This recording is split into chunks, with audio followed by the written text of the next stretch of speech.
Hello everyone and welcome back to Factorio Space Exploration playthrough. So today, as it has been for last 5 episodes, the goal is to establish the flow of the course. The flow. Yes, let us see the spice flow. So, I do remember the to-do list. I do remember we had a to-do. So, we need to get the defenses to explore the pyramid and do the core mining on Erebus. Yes, that is the first objective for today. The very first objective. And before doing that, I have another idea. Let us already go and grab another plug rocket to prepare another planet. To prepare yet another planet. While we are colonizing the first one. Hey, Revan, how are you doing? How are you doing? How was your weekend? Oh, this is too high. How was your weekend? Man, I had an incident today at work. As you know, I'm doing the remote work, and this night my phone went out of charge, and the alarm is on the phone, so I did not wake up in time. Normally I start at 12 p.m. But because of the issues with waking up, I actually woke up at 3 p.m. So I was like, I wasn't panic. Good morning, Quatch. Good morning. How are you doing? How was your day? Oh, no, for you it's Monday. How was your weekend? I mean, for everyone it's Monday, but here it's Monday evening already. Man, imagine being 3 hours late to work. Happens.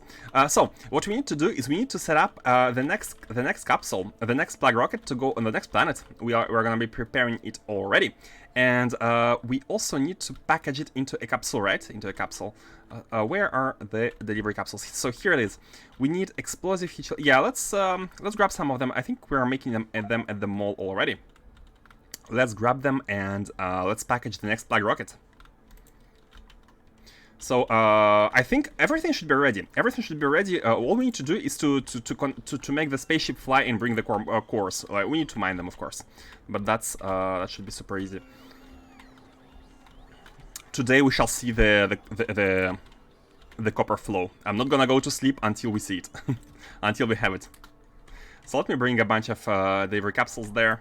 We're gonna start clearing up the planets for resources. Survivable. Do you mean it's too hot? Man. Actually, here in Japan, the rainy season is over, and everyone is surprised. Like it's everyone on television. It's crazy how early the rainy season has ended. It's beginning of June. No, wait, it's the end of June, and usually rainy season lasts until July. So it's like the first time ever it's over so quickly. And everyone is like panicking. Oh no, there might be a water shortage. There's like electricity usage because everyone uses cooling, etc., etc. So maybe the price of vegetables is gonna go up. Everyone is panicking. But yeah, the heat waves are real. Where's our ship, which is gonna be sending? Oh, I think we sent it back. I think it should be hovering above the orbit right now, and it's not this one. It is not the shoveler. I need to put them to a special priority. You know what? Let's put all the ships to priority 2. This way, when we because I tend to be filtering by priority to have all the planets we use at the top. If we have all the ships in priority 2, they can be automatically sorted right beneath. Okay, you know what? Get all the ships to priority 2.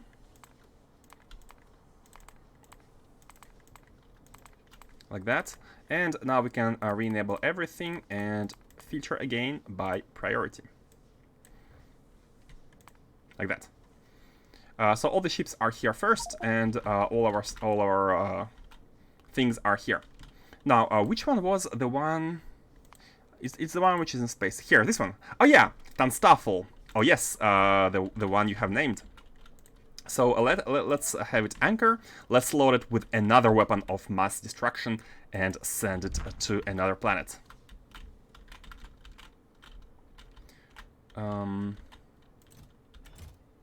Let's put the capsules in there. We have 20 of these. Okay, the plug rocket is gonna go here, and where are the... oh, here, okay. And now it's building. So let's pick the next planet. Let's pick the next planet. If possible, let's actually try to get the other one on Merlime. On Merlime. So there were 2 copper planets, if my memory is correct. The one is Erebus, the one we're about to colonize. Black World, yes, good, good. I like that. Okay, it was not this solar system, it was another one. The mean priority to display setting is nice. The mean priority to display setting? You mean the setup we have here? Yeah, I do like it. It allows for the custom order, basically. It allows for the custom ordering. Very useful. I think, yeah, we have to go to Tanius. We have to go to Tanius. So on Tanius, what are the planets? So we have 1 copper ore planet. And by the way, let's can we auto research? I think we still need to do some discoveries. We still need to do some targeted zone discoveries in order to find all of the planets. Like right now, our target, I believe, it should be still copper. Yeah, we're looking for copper planets. We're looking for all copper planets. And now if we go to the research, targeted zone discovery, I wish we could like queue it like infinitely. Like say do only this. I'm not sure. Maybe need to add a mod to do that. Like so it auto adds this same one in the queue. Picard, New Moon Picard. Okay. Let's go to the interstellar map and look around Tanius. So we had 1 planet with copper ore here. It's this one, but it's super small. It's like 900, so we won't get much of it. Let's try and find another one. At the top by search lets you cut out all the stars. Ah, yeah, here. True. We could cut them out, but I think we're gonna need it because we're gonna go to one of these soon. I think yeah, we want to expand a bit more power. I feel like we can take some stuff and expand it. Let's go to the mall. Oh, by the way, this is a bit annoying having to do it manually. That's fine. So, the map. Which planet should we go to? So, no more found in Merlime, no more found in Tanius. Now, let's try some other ones. Which is the closest one? I feel like Asimius is one of the closest systems. Oh, yes! Yes! Oh, we have copper, we have big copper planet. 6,000 radius. Man, that's more than Novice. The liftoff is gonna be a bit harsh, but it's possible. We are able to do it. So let's go here. Let's go to Asimius. There's a little number of biters, but still the plug is the best solution. Let's send that. What was the name again? So Sun Asimius and the planet Aganim. Let's send you to Aganim. How are you doing on antimatter? Let's stop it up. Yeah, let's stop up the antimatter. Maybe we need to add a dock here. We actually need to add a refueling station, a proper refueling station for all the ships. A proper one. What is the topping up? Oh, it's this one, right? No, this is water. Where is the... Oh, why can't I find it? The antimatter top up input. There is this one going to the top. This is going to the engines. Huh? I thought there would be. Oh, here, this one. This is the one. Okay, at the very bottom. Let's connect it like that. Let's connect it like that and get full tank, because I'm not sure. Like this 6,000 radius planet, we're gonna be able to lift from it. Actually, we don't need to go there with this ship. No, we can only be at orbit. Yeah, we don't have to land. So it's all good. But let's top it up just in case. Okay, done. And we can also put a let's have a 9-9 clamp, so it can be. Oh, it can always park here. If it's able to always park here, then we don't need to. 1 and 2. This one is 9, and here at the console we can set 9 and 9. Okay, good. And now you can go to Aghanim. So not the orbit. You go to the planet, but you don't land. 7 minutes. It's cool. Let's go! You are going to be clearing that planet. And while it's being done, let us, again, we need to get some defenses to explore the pyramid. We're going to be doing some exploration while, like before setting up the core mining. And again, let's go to the mall with the ship. It's going to be easier.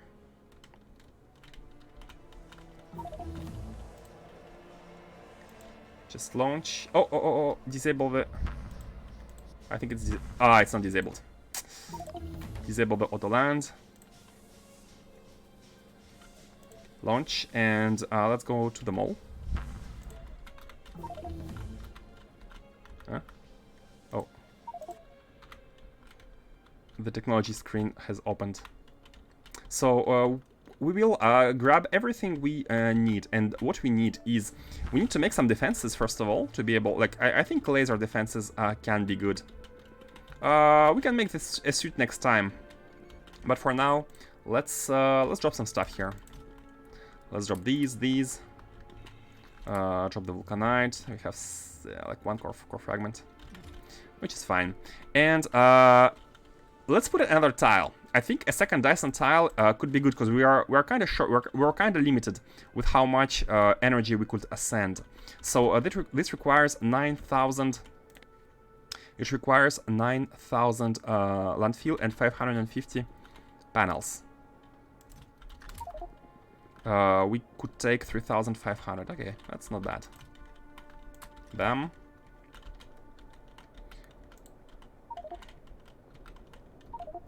And bam. No, that's 7,000. Yeah, that's 7,000. Let's grab one more batch like this, and then solar panels. 550. Here is where we are making these. 766. Okay, perfect. That's gonna create a little bit of overflow. That's fine. And then what else do we need? What else do we need? Oh, nothing. Nothing we don't have. Yep. Okay, we're good. We're good. We're good for with power. We are gonna be good with the core miners. I think we have all of them here. You know what? Because we add power, let's actually have not 40 but 80 core miners. Oh yeah, let's get 80 core miners. Like, we want cores. We want as much of them as possible. Like, energy is basically free, and it's only a matter of... Oh, why did we have only 5? I thought we... Let's go have them by 40. For that, let's actually land on Novice, because I think on Novice we have a big production of core miners. I think we have like a chest full of them. So yeah, let's land on Novice before going. And I think we can already like be crafting some defenses at the mall on Novice. Getting ready for the trip, for the journey, the exploration journey. Man, it takes quite some time to discover all of the copper planets. Okay, we are at Novice. Anchor, let's come to the mall here. So we know we can lift off. Here, and grab the core miners. Where were they? I think somewhere here. Near the... Yeah, here. Yeah, so on Novice we have a lot of them. We have 40 of them. So let's put them... let's put all of them. Core miners. And 3. That is gonna give us a lot of cores to work with from one planet. And while these are buffering, we can be colonizing the first one. And the defenses. Now, what can we use against biters? Are the lasers the best thing we have, like personal laser defenses? Are these the best we have?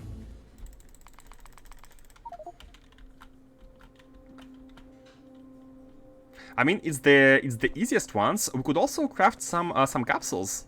We could definitely craft some like destroyer capsules. They need speed modules, which is a bit annoying, and the distractor ones, which need defender ones, which need piercing round magazines.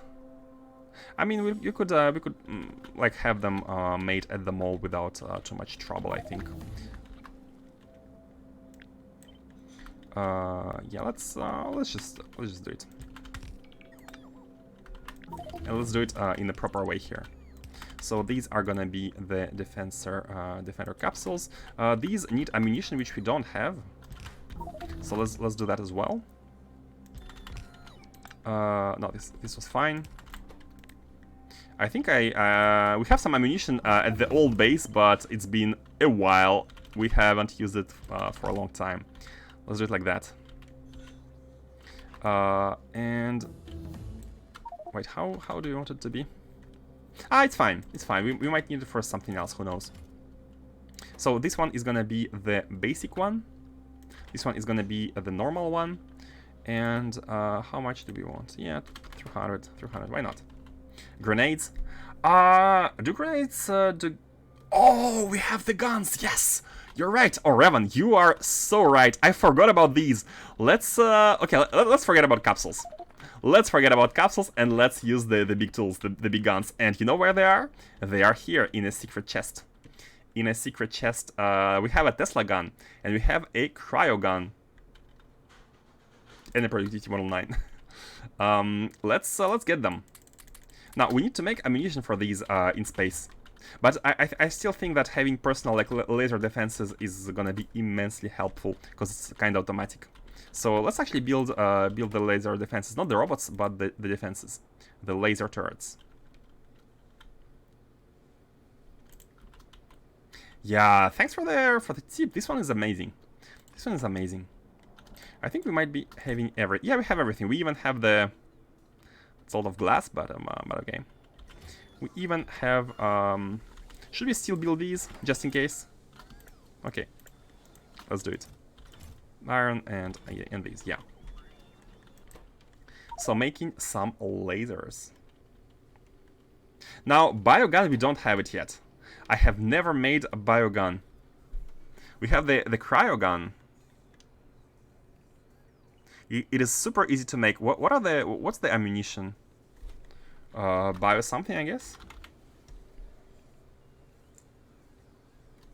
I have no idea what's the ammunition of that one is. Where are the other ammunitions? What are they called, by the way? These are glacier ammo, and Tesla gun requires Tesla ammo. Hold on. Maybe we cannot handcraft them. Oh, maybe we cannot handcraft them. Tesla gun ammo. So it needs battery and holmium plates. I think it's easier to establish the production of these in space. Yeah, let's do that. Let's do that. So how many turrets do we... Oh, by the way, let's not make too much of these. Let's have like 50 here in the chest.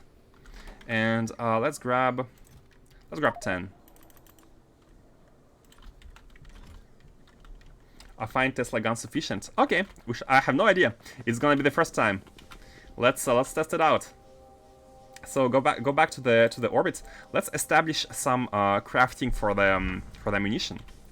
The Tesla gun definitely is the funniest, like the chain lightning, which reminds me of the shamans in WoW, or even the like druids in Warcraft 3. Super cool. Anchor to... Oh, by the way, wait a second. No, not anchor. Cancel. Let's auto anchor for the fuel first. Here is... we need the fueling. And while the fueling is going, let's fly to the mall and craft some ammo. By the way, your inventory is filled with ores, wood, bricks, motors, cryonite. You may even for your playstyle you won't need. That is true. That is true. Okay, I invoke my right to shoot a chest. And you know why it's so full? It's because we have like the pipes for both surface and space. Same for the belts. We have them all for everything. Let's have a small cleanup here. Let's have a small cleanup. Everything we might not need. Oh, let's get the circuits. We might not need. There's like a lot of small stuff here. Super conductive cables as well. We don't have them in the request. Yeah. All the productivity models. No, I'm just kidding. These, the poles, the old poles. Yeah, no need them. The empty deconstruction planners. 4 plates. One wire. I mean, wires are gonna be added anyways. Yeah.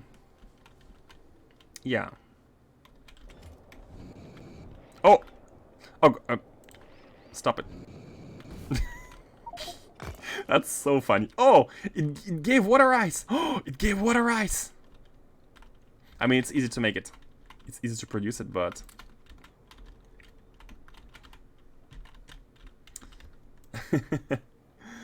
Goodbye superconductive cables. Yeah, I think we got them in the inventory because like we were building the production of these. It's not exactly a big deal. How are you doing, fastest? Let's get the ammunition. Let's get the Tesla ammunition built and glacier ammo as well. Why not? Why not? So this one needs cooling. I mean, makes sense. Oh, it doesn't give back. Oh, this one doesn't give back the hot thermal fluid. So this one's gonna be a little bit expensive in thermal cooling. In the thermal fluid, but that's okay. That's okay. Like we have a small base here, which is not even used for anything really. So let's use any of the cooling setup. Like we have some in the middle. We also have some of it here, which is close to the mall. Why not? At least go to your mall and hit Shift C first. Oh, true. Oh, cargo landing pads. We might, yeah, let's have these at the inventory. We're gonna be wanting to place them at some point. True, Shift C is a good idea. Keep these like good practices going. Where is the supercooling? I think no, we don't have supercooling here at the top. I mean, we have some of it. We kind of have some of it, which is let's reuse the one. I think in the middle we had a big one. Yeah, this one. Let's reuse this one. So here we have like a super cool thermal fluid, which we can send all the way up. And I don't mind having ammunition built like here, because it's kind of important. It can be in the middle of the base. It can be in the middle. So Glacier one, and let's have the Tesla one. Where is it?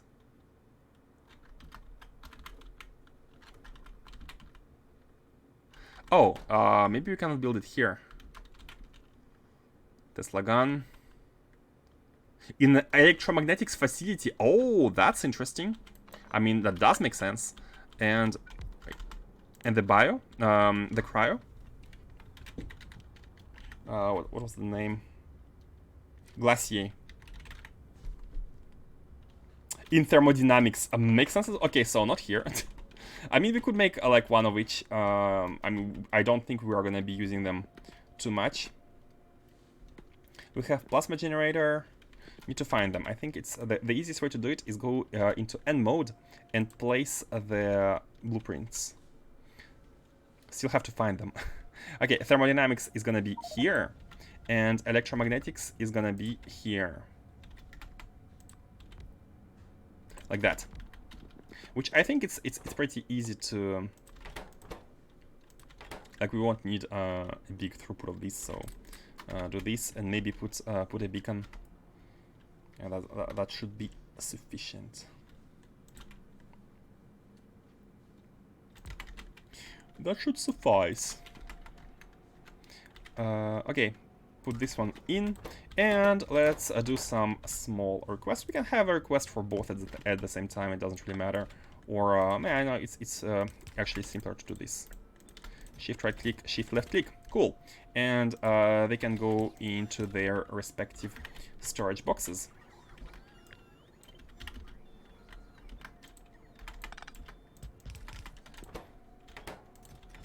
Oh. Okay. And let's have, how many do we want? Let's have 400 of each.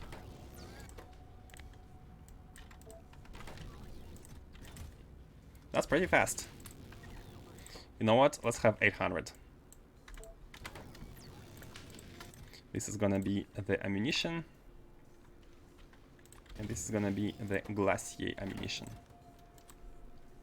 Preparing for exploration. We are finally gonna do some lore. Some lore. It does take a bit of time initially. But I think we are good. Like with all the personal lasers we have, we might need too much. We might not need too much of it. We are just gonna explore one alien building. But once we come before colonizing the next planet, then we can have a better one. Now, you know, I think I'd like to be already automating the spaceships when we go there. Yeah, I think it's best if we already automate the spaceship. So, in order to automate the spaceship, we need a refueling station on Novice. I have started building here. Oh, that's like interesting. Okay, so this is where the core mining drills went. We can actually start preparing it with the trains and all. Basically what I'd like to avoid is to having to come there multiple times. Like we are gonna go there once to build everything, to build the core miners, to build the flow, and we want to send the ship there, and we don't want to go back. I mean, an easy way would be to drop some buildings, some automation, some combinators, just in case, and do everything remotely if necessary. Let the boss dispose of things. He don't have recycling system. I'm complaining since 50 streams about that. Hey, Raman, you know what to do. No, I mean, the problem with the recycling system is that, for example, we don't have it's not for every single item. We don't have a chest for every single possible item. Like, I can drop all the buildings, for example. These are okay because they can go into storage chests. But it's hard to drop ores, for example. I don't think we have anywhere any, like, ore requesters, like iron ore, copper ore, you know? So this is a bit harder. This is a bit harder. Okay, yeah, let's just go. Let's just go. Did we forget anything? Guys, it's the moment, it's your moment to shine. Is there anything that we might have forgotten before going on this adventure? So we will need the belts to... let me check if we have all the belts to deliver the ores. Yeah, we have a bunch of belts. I think that this should be enough. So we'll need these. We will need like a clamp. We will need a clamp, which we should have. Oh, we don't have a clamp. Oh man, I'm glad I checked. Do we have any yeah, we have some consoles. Let's take a clamp. Let's have clamps in the inventory. Okay. So we are going to be able to put it. We're going to be able to configure it. I think we should be having enough combinators, or at least enough items to make them. Like top it up. And oh, one more. We have robots. We can place robot ports. We can place everything. We can place everything, and I think it should be good. I think it should be good. Have you researched your Sphere collection yet? No, we need Deep Space Science 2, which we don't have yet. 1.5 weeks until festival. My timing seems about right to miss that content. You're overestimating me. What is it? Erebos.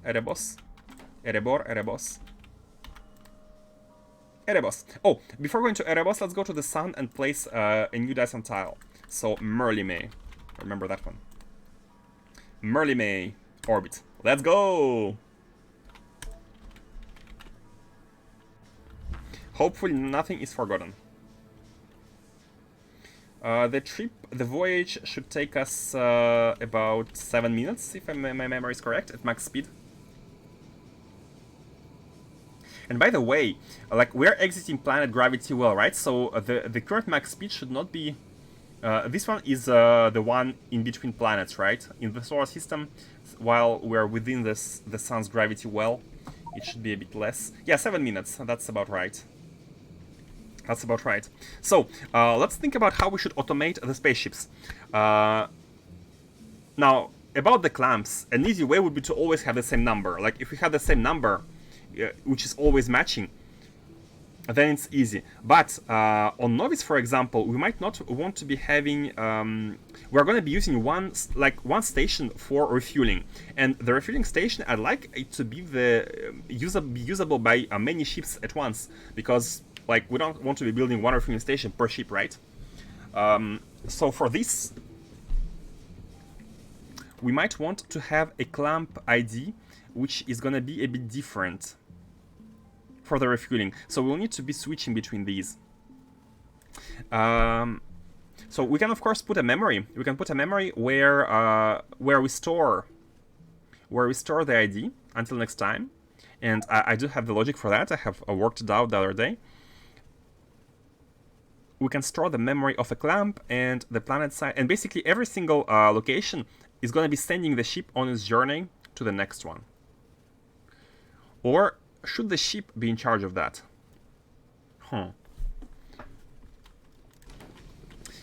So the idea on the destination, we're going to be, like the ship arrives.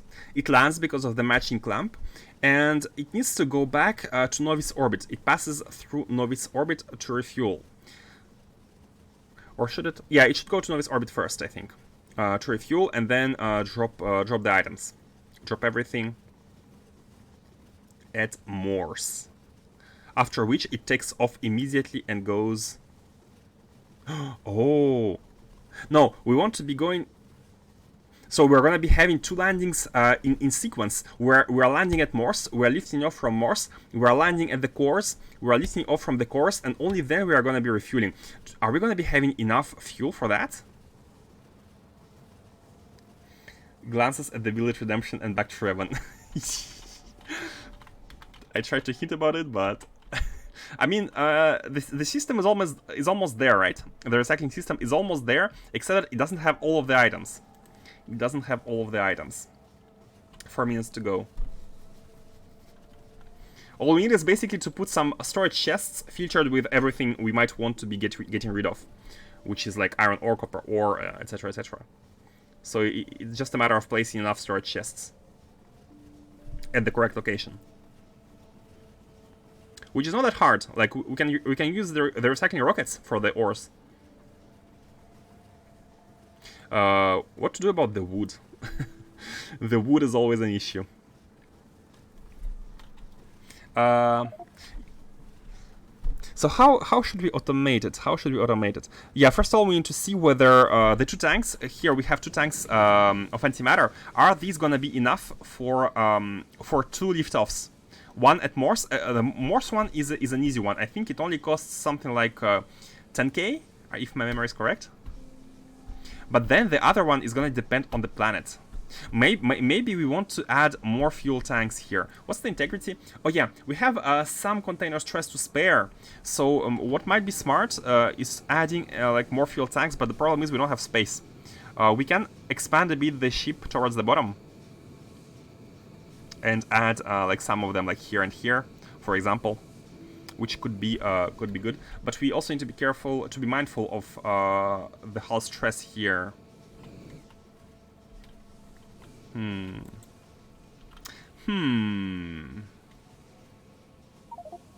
Yeah, I feel like it was a little bit too short using only two of the tanks. Like we might be short if, for example, there's a planet with big radius and it costs us. Wait, how much was it to take from Novice, to lift off from Novice? I remember that one tank was at 23k. So it costs about 50k, right? It costs about 50k to lift off from Novice. Plus Morse, plus the trip. It might be just enough. It might be barely enough. We need to test it. We need to test it. Which is fine. We will test it. By the way, let's have a look at Tanstaffel. Did it arrive? Yes, it arrived at the destination. So, we don't want to anchor, although we could anchor... Oh, wait! The hull stress, I forgot. It's above 1000. Oh, it's because we placed the solar panels. So, this ship might be in danger of hitting a big asteroid. It's above 1000 integrity. We are scanning as well. Let's stop all the scans. Okay, let's shoot at Erebus. So we're gonna be choosing... No, not Erebus, Aghanim. Aghanim is the next planet. What? What? You are at Aghanim. How? You're at Aghanim. What's your fuel levels? 46, 46. You're at Aghanim. How is a delivery to Aghanim not possible? Wait.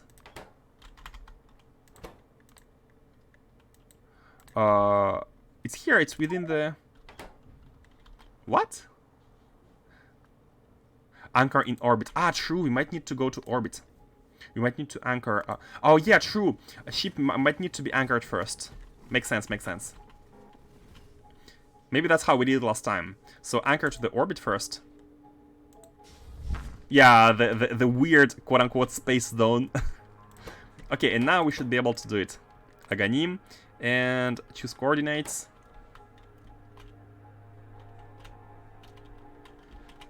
Here, die. Tanstafu. And let's shoot.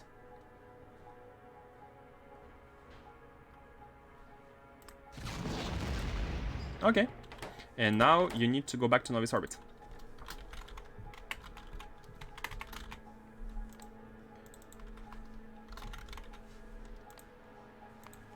Launch. Okay, good. Not on a celestial surface. Yeah, true, true, true. Okay, we have arrived to Merlime orbit. Let's anchor. Oh, that was cool. Like we're at the center by default of this, man. The symmetry here, nice. Let's anchor here. Let's drop everything to make energy. Tiles.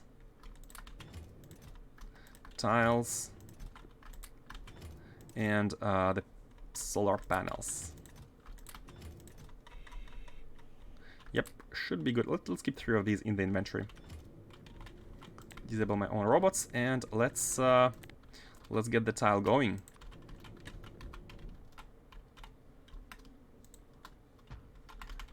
Something like that.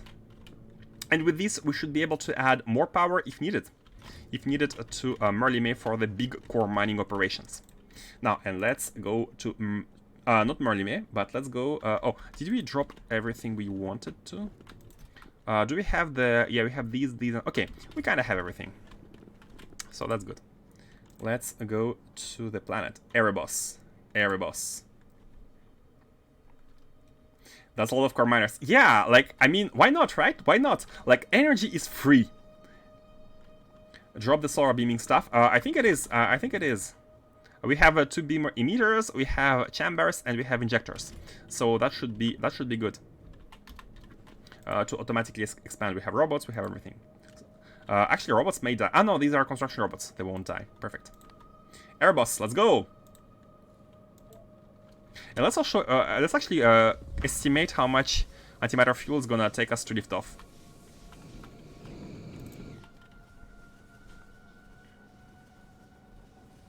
And I almost want to design a new personal spaceship, like the MATLAB V2, because the MATLAB was the first personal spaceship, but we don't use it. Like I'm kind of using this ship as a personal one, and I don't feel good about it. I think we need to have a personal spaceship for our own transportation, which should be as fast as possible. And I mean, if possible, you can make it look cool, but the main point should be it should be fast. It should be fast, it should be nimble, it should be able to get us anywhere to set up different things. Energy is free. Tinfoil hats? Is it a band? Apologies for my ignorance.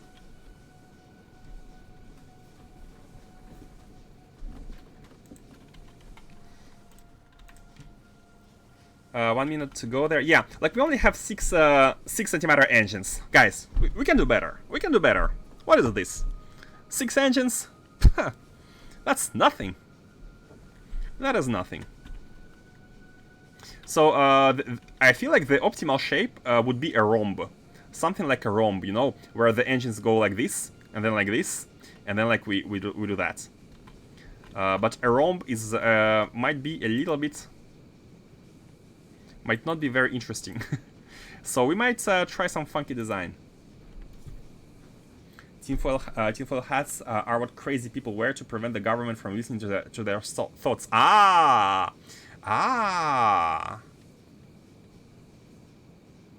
Literally a hat made out of tinfoil. I see, I see. That reminds me of The Wizard of Oz. By the way, I was a big fan of The Wizard of Oz, the books. I've read all of the books, all of this year. I think it's like 50 something books when I was young. And there were indeed a tinfoil men there. Anchor on Erebus. So yeah, we can anchor anywhere. Let's get near the pyramid. Oh, there's a lot of oh man, there's a lot of water here. Hold on a second. We don't want to be landfilling stuff. Let's find a place with like the least amount of water, like something like that. I think this is good. I think this is good, like so that we don't have to landfill. Like this is just annoying, right? So sit here and have all the core miners in operation. Here we have iron, we have copper. If needed, what we need is stone actually. Like there's some stone here just if we need some landfill. But yeah, a big empty space is the best. So let's do it here. We have a jetpack, so we can easily fly whenever, wherever.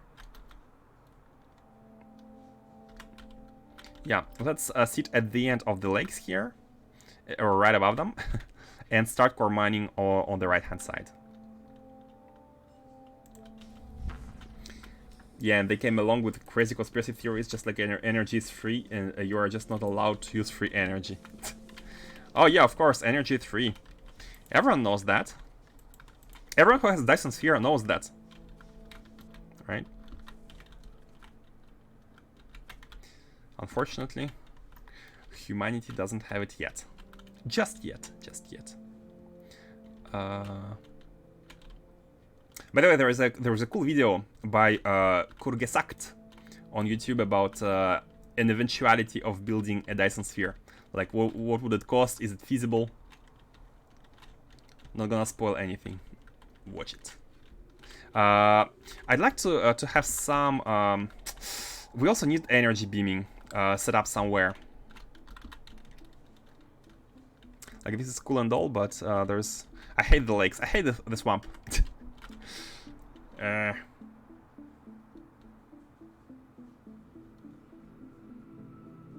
Ahem, guys. I think I know what we forgot.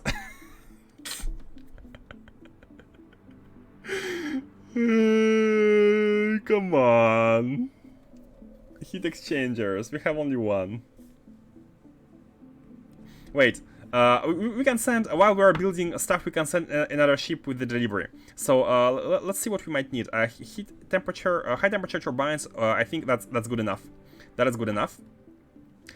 Heat exchangers, yes. Other than that, vacuum heat pipes we do have, and the receiver. I think that. Yeah, we have the receivers. We have the receivers. Yeah, just some high temperature heat exchangers. Let's already send a ship. Which one of you is gonna be in charge of this mission? All of them are like big. All of them are super big. Let's you know what? Let's send you. Let's send you. Let's check your status here. So you do have water. You do have water. You have antimatter stream. Unfortunately, you are so big that I'm not sure it's gonna be able to lift. What's the planet radius here? Well, this is novice. We are at Erebus. 4,000. It's not low. It's not low. Space 20 console. Yeah, exactly. Like I'm taking no chances. That costed us a life. Taking no chances with this. Yeah, I'm afraid to send a big ship. How about sending Tanstaffel? Has it arrived? Yeah, it's arrived. It has arrived. So we can anchor. Wait, I think it can auto anchor. Let's send Tanstaffel for help. Military ship. I'm liking it more and more. Very convenient. I mean, of course, one of the last designed ships are kind of the most the best. But wait, we don't have the the possibility to add a requester chat. I think we can add some of them in this requester. Yeah, let's do it. Do we have the items? Yeah, we should be having the items. So we need to add these, right? Oh, and turbines. Do we have turbines? I might have forgotten everything to build energy. Yeah, we don't have turbines either. I have nothing. I came unprepared. But while we are dealing with biters, we can have a delivery. So we have some requester chests here. Yeah, we definitely need to make a personal ship, like a fast personal ship with like automated, maybe even 2 personal ships, one for like automated deliveries and one for like personal travel. That's fine. So let's add 2 of the generators because we have only. Wait, I think we had only 6, right? Yeah, we have 6. So let's add 2 generators, and let's have 8 of them are running. Up to 8, we're gonna be able to have a lot of power. So 8 generators, and what else? Let's check Novice design. Let's check Novice design to make sure we don't forget anything. Man, should have checked that before. Oh, this is also important, but I think we can build it. I think we have everything to build this. So this is 8, right? So we need... we have everything except the 16 turbines. No, 8 turbines, 16 heat exchangers, and 32 turbines. Okay. Novice orbit. 32 turbines. 2 of these. And... 16 was it, right? We have 1, so 15. 15 of these. Now, do we forget anything? I mean, if we are forgetting anything, we can always like send another shipment. Yeah, we are good. We are good. 1, 16. I hope it's okay. Tanstaffel, save us! Save us and bring us power. Infinite power. So let's go to Erebus. Now this ship is actually traveling faster because it has 2 more engines than the other one, than our current one. Apologies. And let's actually have some land filling going because we will need it. Or what's the? No, we don't have power. We don't have power. We don't have power.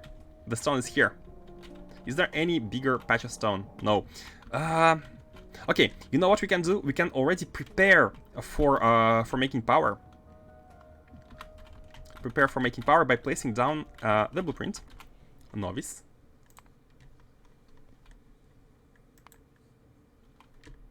Placing down the energy blueprint, just like this, yeah. So let's do it here, and we can have the water setup coming from the bottom. So, again, for the pumps, would have been cool to not forget a landfill, but of course, it has been forgotten, like everything else, pretty much. But I think it's fine. It's better to do stuff than just trying to be 100% sure that everything is here. Okay, so we need cross ducts. We need 2 cross ducts. Hopefully we can make them, yes. And we need naquium heat pipes. We have the components, so we can make these as well. We need how many? We need 8. Yeah, these. 1, 2, 3. Okay, and everything else should be delivered. Everything else should be delivered. No-return ducts. Some of them should be created as well. Okay, the power is good. Let's go to the let's assemble the heat. Merlime. Hello, Skeleton Summit. Welcome back. Welcome back. Now, what's the let's place the sphere as well. Bam. Expanding the power. Look at them go. Look at them go. We are having 6 gigawatt. We're gonna be having way more. which is perfect. So we can now send 8 gigawatt and not be worried. Not be worried about anything whatsoever. We can even place another one. So, and these and 2, right? Like that.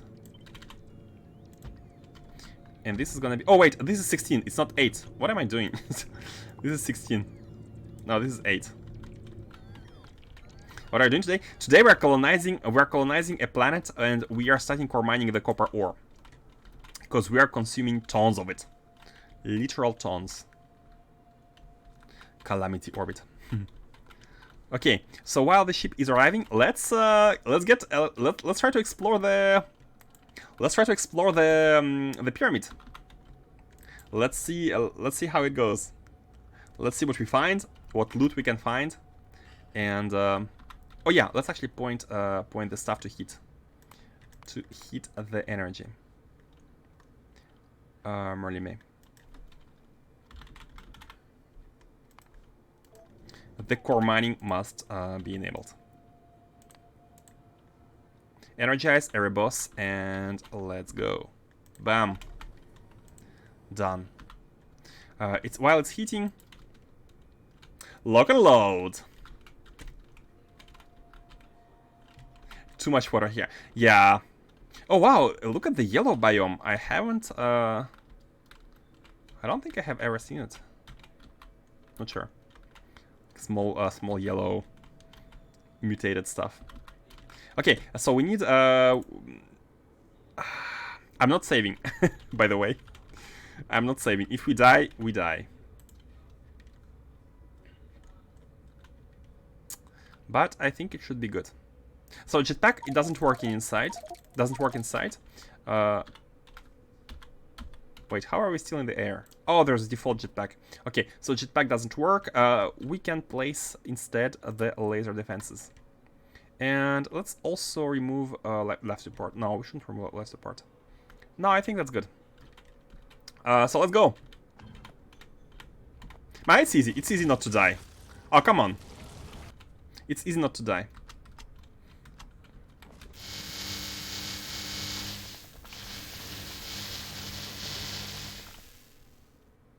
Cool. That's it. That's it. By the way, how did this not die? The world is plagued. So we have one speed module 9, and we have these. We have these ancient containers, right?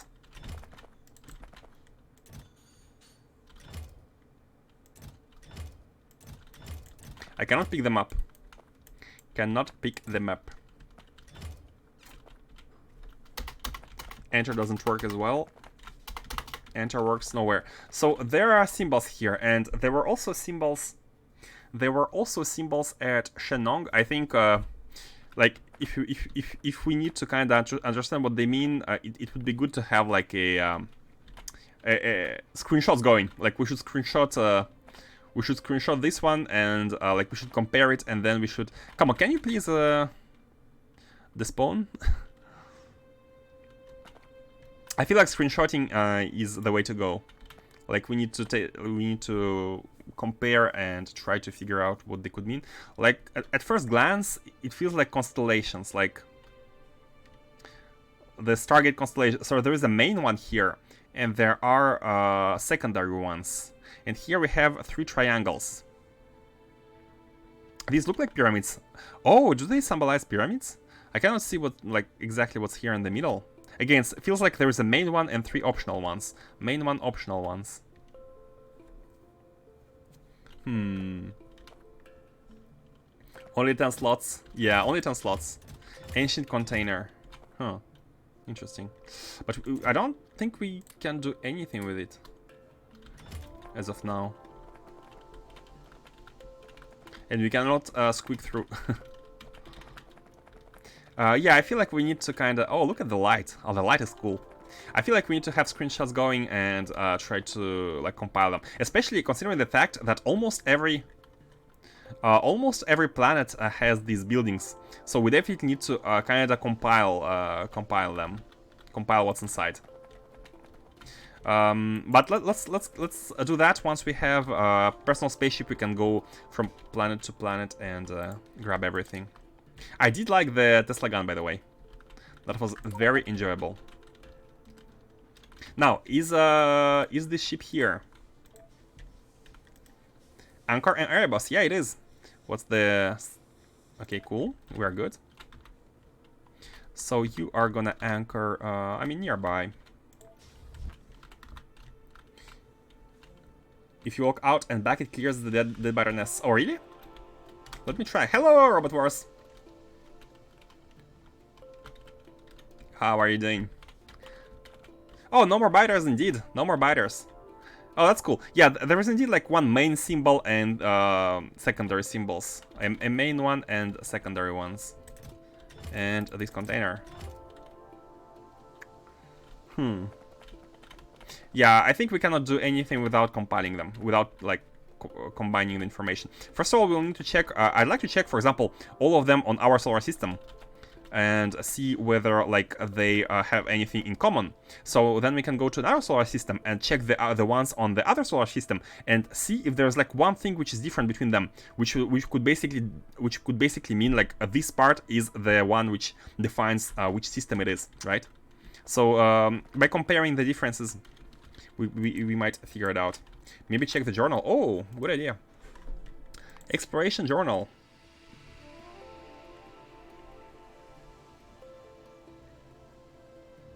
Yeah, they're already counting, right? So on Shenong, so it doesn't say any. It wrote Shenong when we did that on Shenong, which is our volcanic planet. 2 ancient cartouches on the ground, 1 large and 1 small. Oh, did it have two of them?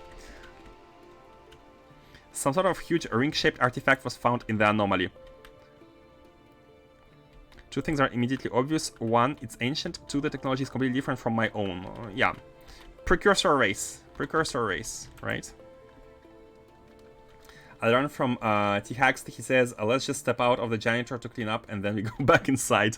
Yeah, let the janitor do its work. A precursor janitor. Okay, cool. Let's grab the items. And we have everything. And this ship has been so helpful. Let's send it back to Novice orbit just in case we need it there. And we can also check how much energy it will take. So we have 6k missing in total.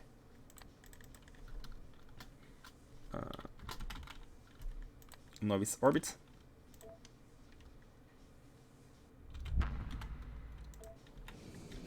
And now we have, okay, 31k. We have 38k missing, so it costed us 32,000. 32,000 antimatter fuel on a planet with a radius 42,000. And on Novice, I remember it was something between 40 and 50,000. So yeah, it will cost us about 1 full tank to lift off from a planet with 6,000 radius, and maybe like 1/3 of a tank for the core mining one. Man, the power is definitely getting up there slowly. You know what? Let's add more injectors initially for the power. I think we can afford it. Like we have, yeah, we can add like 4 more.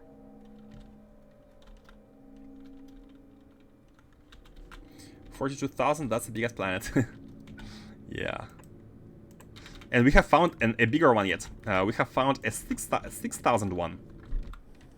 A bigger one.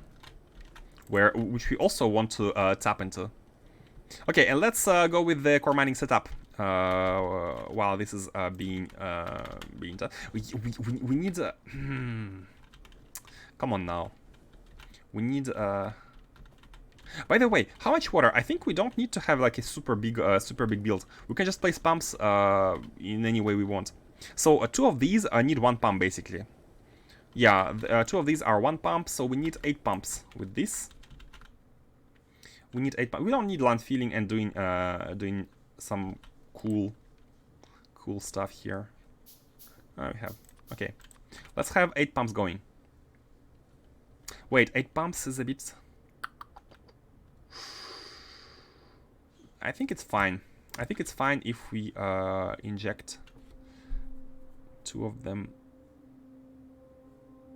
I mean, let's see. 1, 2, 3, 4, 5, 6, 7, and 8. Yeah, something like that.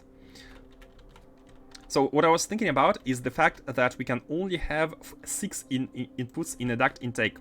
We can only have 6 inputs. So how should we do it? Well, I feel we can place a second one. Not be worried about, right? We can have a second one here.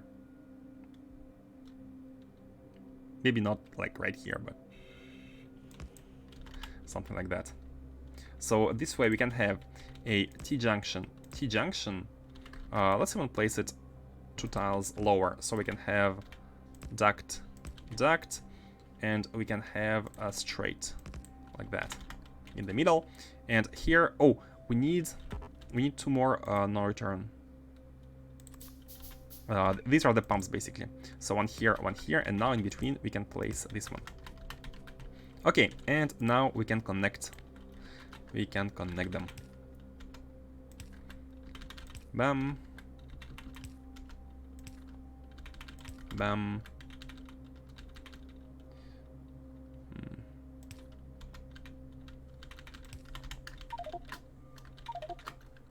Like that. Praise the sun for the advanced fluid handling pipes. Did you know that I like them very much? 1, 2, 3. You know what? I feel like we should place one more above instead of below, so we don't have to like dribble. Like that, like that. This one is going here. This one is going here, and this one is gonna go. Still one which will require dribbling like that. That is fine. And this one is a direct. And this one is like that. It will be hard to place one here, but it can actually come from the top. No problem. And the eighth one here. Okay, good.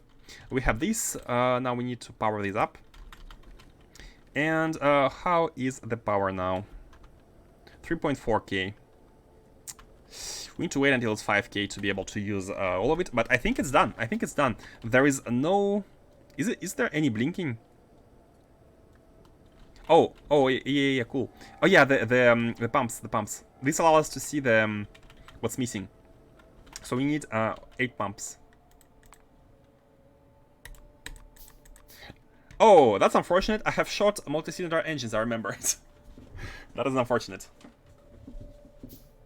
They need a ton less water if you use condensers. True, but using condensers means like having a feedback loop, and it means changing the design, right? Where just... Oops. That hurts. Where just changing the pumps is like adding more pumps is easy, right? Like adding more pumps in a row like that is very easy. But having to redesign everything would take more time. But true, like we can use condensers everywhere. We can have one design build, like we can make one design with condenser ones, and because it's gonna be useful for both waterless planets and normal ones as well. But it's fine. And let's place the core miners while we're waiting. So one core miner takes 50 watts, and we can have up to 8.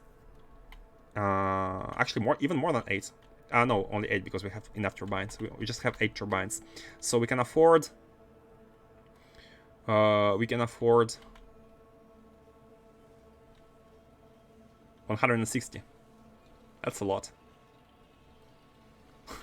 That is a lot. That is a lot. 220. Yeah. 160. We can afford a lot of them. A lot of them going. And that's actually better. I feel like...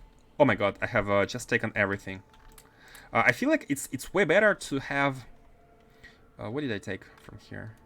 I feel like, yeah, it's way better to to make a lot of core miners on one planet before moving to the next one, because again, with the Dyson sphere, energy is free, and this way we won't have to colonize as many planets. Like, I know there's like it's not as efficient as placing these miners elsewhere, but it's also very easy to produce them. They're a little bit costly, but not that costly, right? Now we need some landfill. Like, we have small patches of water everywhere, which is very annoying. Now what I do not know is how many of them fill one belt, and that depends on so many factors that I think it's hard to make an estimation. It depends on the size of the planet, at their mining speed. Is it written, by the way? 8.4 per second. Oh, wait a second. So actually, it's easy to estimate from this value. One day we got a flat tire, so I pumped and she pumped and I pumped, and then we got out and fixed the tire. I think I got it. I think I got it. So 8.4 per second, right? One belt is 45 a second. Now, when we multiply the amount of core miners by 4, we double the throughput. So, if we multiply 1 by 4, if we have 4, the throughput is gonna be 17, and then per second. And then if we go to 16, the throughput is gonna be 34. And if we go, if we multiply 16 by 4, which is 64, the throughput will be at 32. No, wait, what did I say? 17, 34, 34, 60 something, right?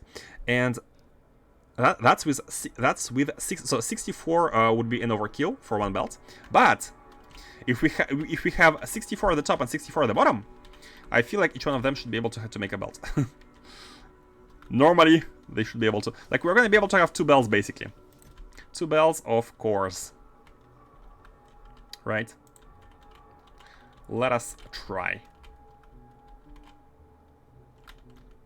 I don't even know how many of these we have in total. Oh, and yeah, look at the... We don't have that much belts, by the way. We don't have that much belts. Let's deposit our stuff in a chest. So we have only these, the fuel and the oxygen. Oops, not these. Yeah, we don't have that many. So I feel like we will not have more than 2 belts anyways. Like, whatever happens. Because 64, again, 64 of these are producing 68 items per second. Which is less than 2 belts.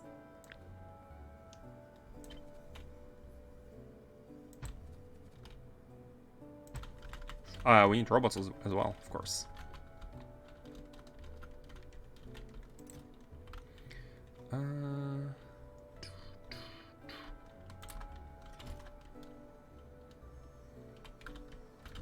But it depends on how many we have in the inventory right now. This is most important.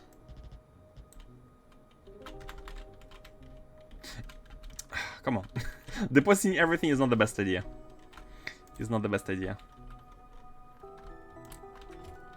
Let's also take the undergrounds and whatnot.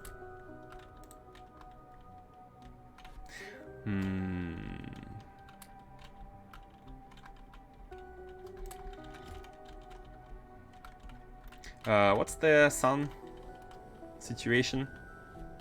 Okay, we're at 6,000. Cool. Let's plug everything, and to do that we need a small. Come on, I need my inventory.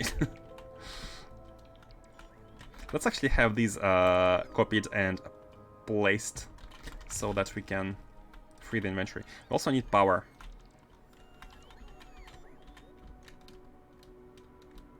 Maybe now we can pick everything up. No, we can't.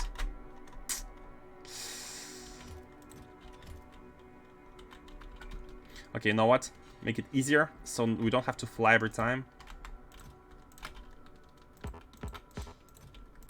Like that, and then pick it up.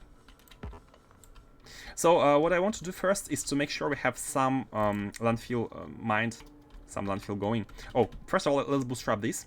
We have one burner turbine generator, which is made for this exact purpose, to bootstrap the water and therefore the power. Now, we can power it with anything. I don't want to waste nuclear fuel.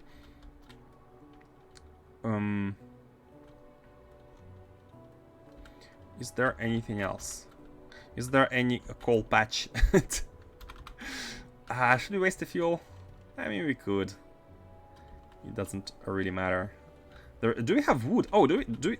Oh no, this planet doesn't have trees, right? Because trees have been removed by plague, which is a nice benefit. It is a nice benefit. There are rails. Are rails burnable? You know what? I feel like it's very simple. It should be very simple to just grab. Oh, here's a coal patch. Okay, cool. Let's go. It is possible. Can you research mining productivity? Oh, we should do it. We should do it. You're right. You're right. Let's do it. Oh, by the way, the item for a second. Do they take into account the productivity? Because if they do, it costs 17,000 to do it. But we should. Let's do it. It's the next big research. Where's the call? Yeah. Should be good. Pick up rocks. Oh, the rocks have coal as well. True. There was a coal patch. Yep. There are small patches everywhere. Now it should be good. Okay. Here we go. Here we go. We only need like one. Not even one. We need like nothing. We needed nothing. Okay. The power is going, and it should never be out of power because water is infinite and heat is also infinite. Let's go get started with the small land filling.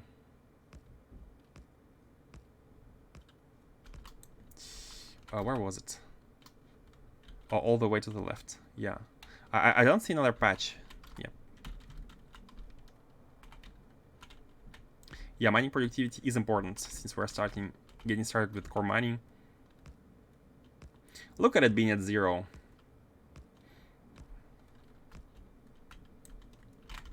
Wait, let's actually check. I think we might lack natrium. Yeah, the research is not going. And looking at these, we definitely lack the deep space science. We lack the deep space science. Which basically means natrium. Yeah, look at it. Like, we don't have the plates, we don't have the catalog. We need natrium. Let's get the miners.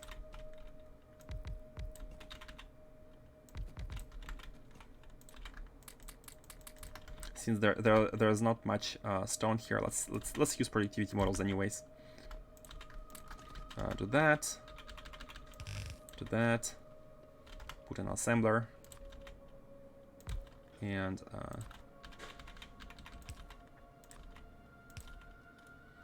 a chest. Okay, good. Core mining. Landfill is being made.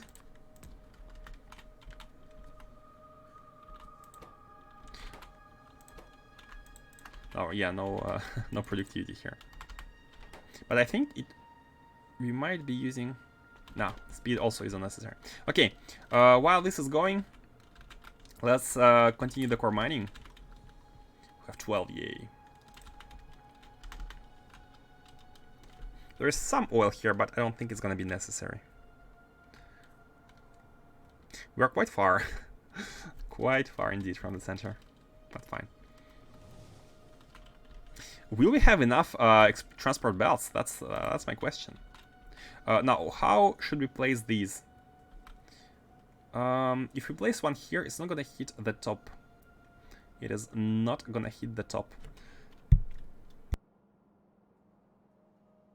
How about making it making one space in the middle, so we can place them?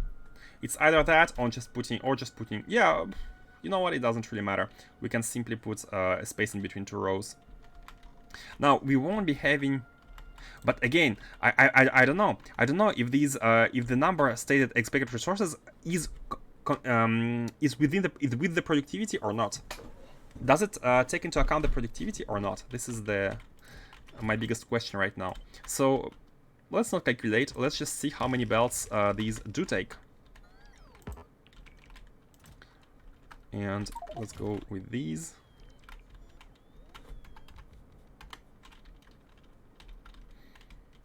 It's a huge boost to core mining, yeah, especially because of the slowness. And the reason why it's such a big boost is because it doesn't... Wait. Oh, no, it's fine. We can still feed these. The reason why it's such a big boost is because we cannot boost these with productivity models themselves. So each percentage has a direct impact.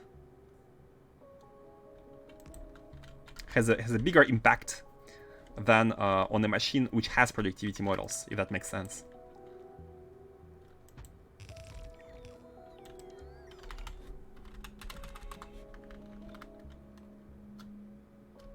We are not gonna be having 3 belts. Again, it depends. It depends.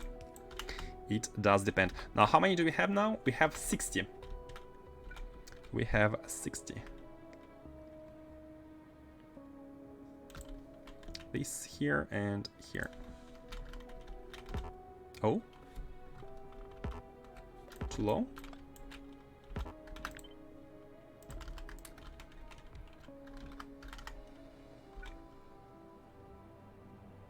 Okay. How many more do we have left? Quite a big number. I'm afraid I'm afraid with the belts. How many core miners do you put on your planets, guys? How many core miners do you go for? Like, since it's a one-time operation, I feel like overkilling it is not a bad idea. Like, you do it once, right? And then how many more? 2 more left, and I think we're good. I think I like this. I like this 84. Yeah, 84 looks nice. Oh, copy these as well. Now we just need to connect. They don't go that far. That's fine. Let's have them go here and then here. And we can connect through a middle. 24 to 32 depending on planet size. Yeah, bigger planets definitely deserve more. So you are basically going up to some lower limit, right? I mean, I don't mind placing more of these. And it looks like we're going to be having enough belts. It looks like we're going to be having enough belts. Now let's bring the ship closer. Actually, I have built it a bit too far from the ship. Oh, it's gonna be hard. It is gonna be hard to lift and land again. Oh no, it's maybe not. Maybe not. Should we do it? Should we try? What's the lift off cost? 600 gigajoules. I think we can do it twice. This would. Oh, hold on. Oh no, that must be a meteor. I thought it was like a biter meteor or something, but that must be the basic one. Yeah, it's a crash. It's a crash. Which is fine. It just creates more blinking stuff, but it's fine because Faustus doesn't see them anymore. He has a post-it on the screen. Yeah, let's have a lift off, or maybe we don't need a lift off. We can place a clamp without having to lift off, and all the belts. We can just do this. We can just do this to estimate the location of the belts. Place a clamp first, maybe. Let's place a clamp. Yeah, something like this. Have this. And now we know that this is where the belts should match. Meteor defense? Oh, you're right. We need meteor defense here as well. Oh, that is something we had forgotten. Completely. Let me ask. Yeah, let's ask for Tanstafel to deliver us the materials. So let's make it come to the closer to the mall. Wait, we're here already. Tanstafel, let's make it come closer to the mall. Launch. Oops. Wait. It has the automatic signaling. Launch. Man, that's so convenient.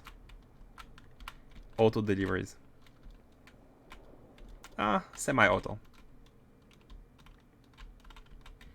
Have it go. Yeah, we need to be able to place stuff inside, so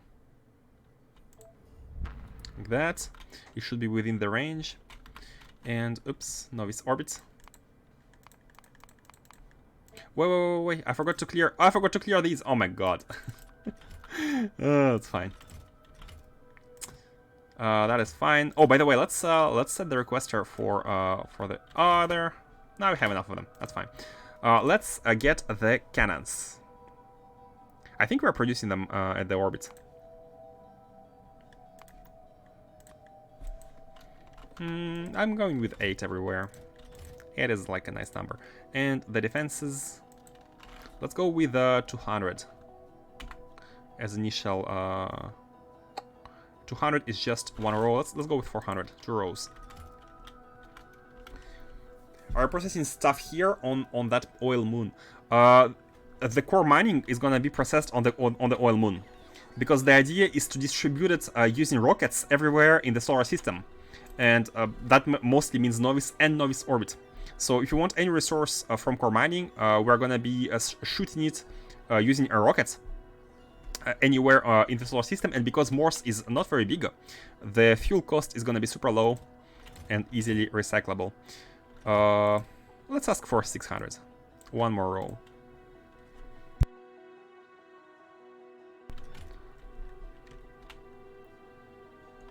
And after that, we are gonna be sending it to Erebus. So convenient. Why there is a... Oh, for once there is a logistic storage warehouse without any... Okay, let's go. Without any feature, so... we have 3 of them, so we wanted to have 4. They're in the middle, right? So... It's fine. 3 should be good, but again, I'm hoping that I'm not miscalculating it and that they actually overkill a belt. So I'm on purpose. I'm not connecting any power yet because I'd like to see the fullness of the belts here. Oh, what am I doing? What am I doing? What am I doing? Here is gonna be the ship. The ship is gonna be here, right? So we need to do the undergrounds. We need to do the undergrounds. We need to do it like that. And now, should we bring the ship? Should we already be starting the core mining? I think we should. I think we should do it. I think we should do it because we are gonna be able to actually have an automation going. To have an automation going starting from here, starting with the core miners. Starting from the core mining planet, and we're going to be able to see whether the belts are full or not. That is the best part. And by the way, since mining productivity is not going on, let's actually start working on, resume working on the rocketry's ability, because here we should be having astroscience. The last one, the level 20, which costs 1 million rocket science packs, astronomic science packs. Okay, launch. So we're gonna be losing a little bit of fuel, but that's okay. We're gonna be losing 1/3. So we will lose 2/3 once we launch twice. But that should be enough to bring us back to novice, because we only need to, like, look at it. We have only lost 10%, and 10% of 1800 is 180, basically 200, and 625 plus 625 plus 200 is less than 1800. So we can launch once. We can anchor on Erebus. Oh, let's not anchor like that. Let's use the... Oh wait! Oh my god! I forgot to remove the clamp. Damn it. Forgot to remove the clamp. Tastafel, where are you? Oh, you're coming. Oh yeah, I have an idea. I have an idea. Tonstaffel, how far are you from us? 2,035. So we can wait until Tonstaffel comes to our ship, which is called Medusa, I think.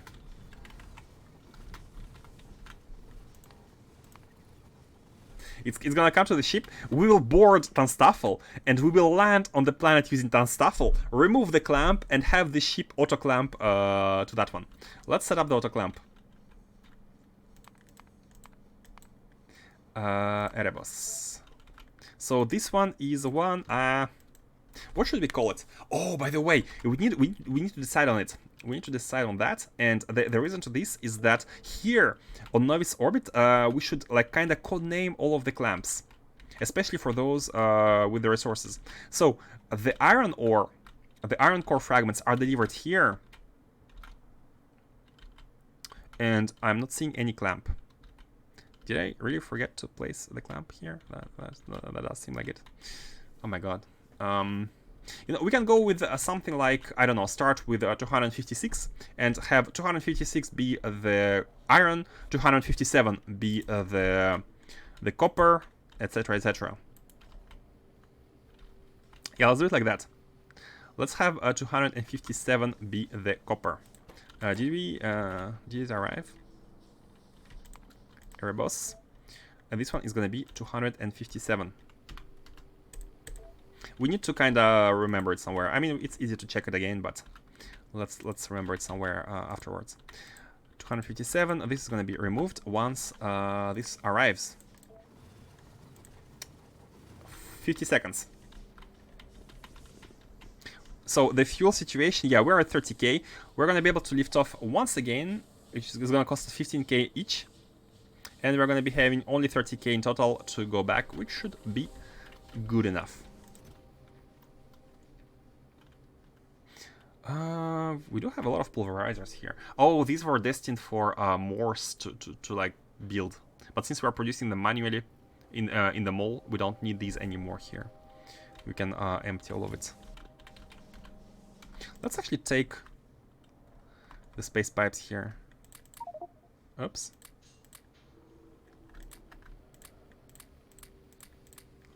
Yeah. Just to have like this ship. Oh, we have landfill. We have landfill on this ship. Cool. That's cool.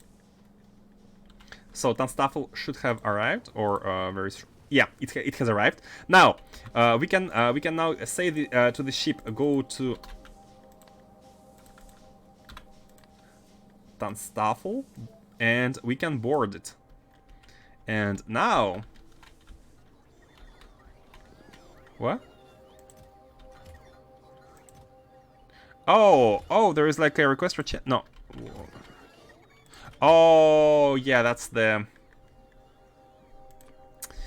issue. Okay, we can empty them when we go back home. That's fine.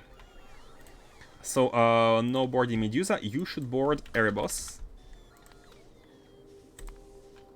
Anchor on Erebus. Anchor somewhere not here. Anchor here is good. And now that we are here, we can finally... Should we also add some robots? I don't think we need them, but we might be needing them for some automation. So let's do that, actually. Let's do that. So this is 257. And Medusa here should be able to land.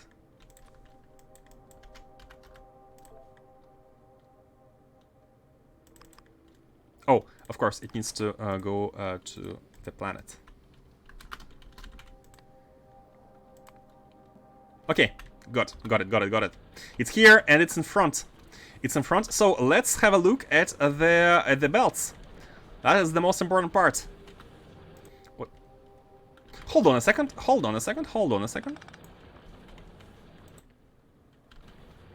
What is wrong? Oh, we didn't connect the energy.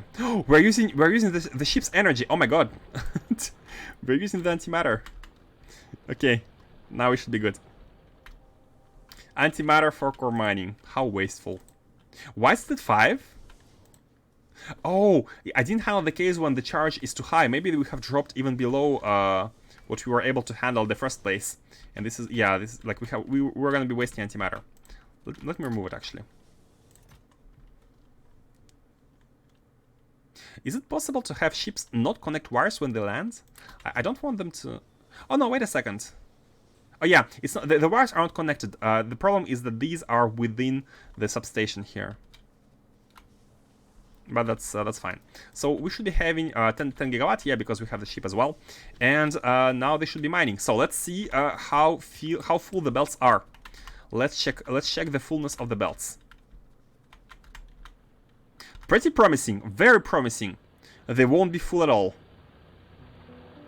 Very promising indeed. Yeah. Okay, we are good. We are good. The belts are not full. So that means that oh my god, that the number displayed on the right here, 0.9 per second, does indeed take into account the productivity model. Oh, wait a second. How come there are more full at the top but not at the bottom?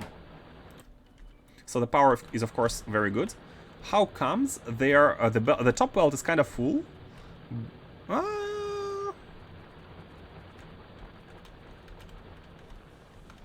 We are almost at 3 belts. You know what? We are almost at 3 belts. We're almost at 3 full belts, which is very good. Which is very good. And this is now infinite. Energy is infinite, core mining is infinite, and we're gonna be having copper. Cool. And from now on, we can basically copy-paste this build everywhere. Super simple. Landfill is, in the end, it's not very useful. There's nothing to landfill. And we are done. We're done with this planet, except the automation. So let's place, just to make sure, let's have a roboport with some stuff going for some, just in case if we need any remote, like any remote. We don't need this one. Any remote assistance. Let's put a storage chest, and inside the storage chest, let's drop some combinators. Taking precautions.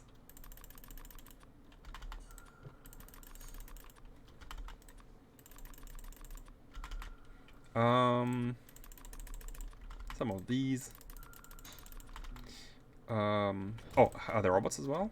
Bam, bam. Oh, yes, of course. We need to place the cannons. We have delivered the cannons. They are here. We need to place the turrets. I always leave plenty of room on core belts for when I research more mining productivity. That is true. That is true. We have some space. I think we can do research a bunch of times without it being crazy, without the belts getting too full. But we're kind of at the limit. You might be right there. But you know how we can decompress the belts, how we can make them even less full. We can do this in the future. We can take this one and we can add more. So the efficiency of every one of the top ones is gonna go down, but we'll have 4 belts. This is how we can improve the efficiency. I mean, if we have too much compression going. So it's all upgradable. Let's go ahead and place the. Man, so lazy. I'm even copy pasting the this. That is laziness.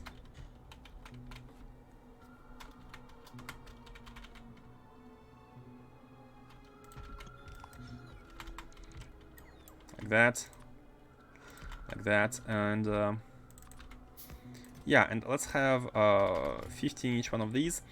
They should be within the network, so let's connect the networks.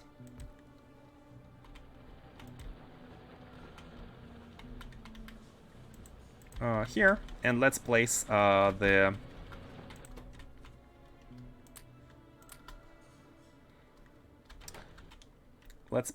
all of the ammunition in a chest, just to make sure it all distributes. Free resources for... Exactly. Like, doing that makes me feel like playing Satisfactory, where in Satisfactory you are thinking completely different. In Satisfactory you are always thinking about how to make use of your infinite throughput of resources, infinite input of resources, how to make best use of it. And in Factorio you don't always think like that, because you know that when you need more, you can always have more. It's not the same. because in Satisfactory you are limited by how many nodes you are able to get. Look at this! Look at it go! Look at it go! I think we are good with the basics here. The power, more than enough power. That's like no issue whatsoever. The Dyson Sphere is giving us all the power we need. And let's think automation, the most important part. This ship, this planet only has a clamp. Now, how do we make the ship go back? Well, we need to check. We need to check, and this ship, by the way, this ship is gonna become one of the delivery ships. Like, we're using it temporarily, but this is why I'm adding the core, the ores to it already, because it's gonna become a proper delivery ship in due time. Let's get these actually. We will empty it once we get back. But the automation. Now we want to be reading how much stuff we have, because we want to be leaving once everything is full. Now we cannot go this far, so we need to hop across something. Which would, what can we hop across? Oh, they're like combinators, but I don't want to be messing with these. I mean, we could, you know, like we could be can we go through the top? They're like wagons. Oh, there are like mini loaders here. But the mini loader, no, I think it's okay. We can just do this, go through one of these, and continue here, and you should be not affected by wiring whatsoever. Okay, we are good. Oh, we need to change the filters here as well. So we're here, this wire should go all the way to the bottom and connect to the clamp. And this is gonna send us information about how many items we have here on the exit. And we need to have an automation going for the launch signal. Well, we need two things. We need the launch signal, and we need the destination. So the destination, I still think each planet should send a destination, because, like, I'm not sure if ever we are going to be having clamps which act as stops for ships with multiple routes. If in the future we need to add another ship to this planet with another route, I think we're going to be making a separate clamp. Like, this clamp is reserved for the ships with this route. So in this case, it makes sense that we set the destination from outside, from the planet itself. Does it make sense? And this way we're going to be economizing logic to do on the ship itself, because we will use integrity.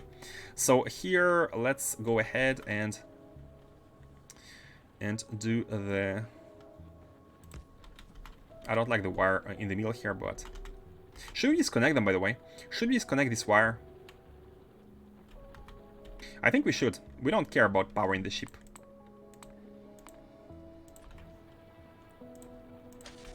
So it doesn't make a... It doesn't really...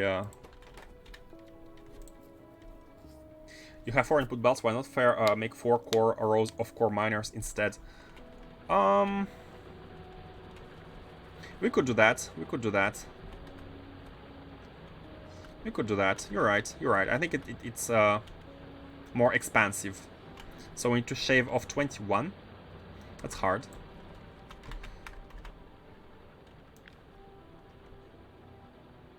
Let's shave 24. Oh, one belt is me. Oh, this is why the top one was fuller than the bottom ones, because there was one belt missing. This is why. Oh my god. And we need to thank Faustus for that. You know what? In that case, let's move... This is why... dribbling. So let's have a 4th one going at the bottom. Not sure about the amount, but... Okay, so now, now we are glad to have some landfill.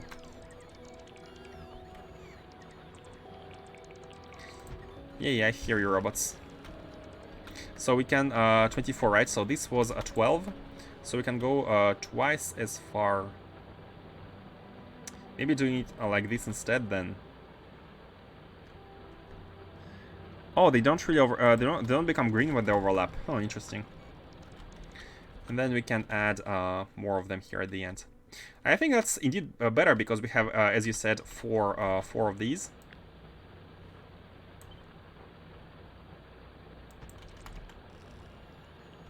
And these need power as well.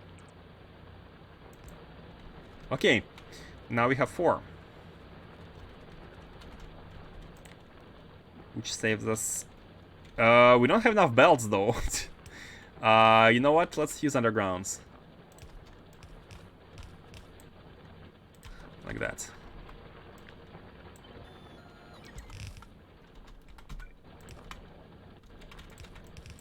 Okay. Now we have 4 belts. Are they full? Let's see whether all of them are properly working. Oh, I think we need to place more. I think I have more. No? Oh no, we're lacking 2. Let's delete them for now so it doesn't blink, but we can place more if needed.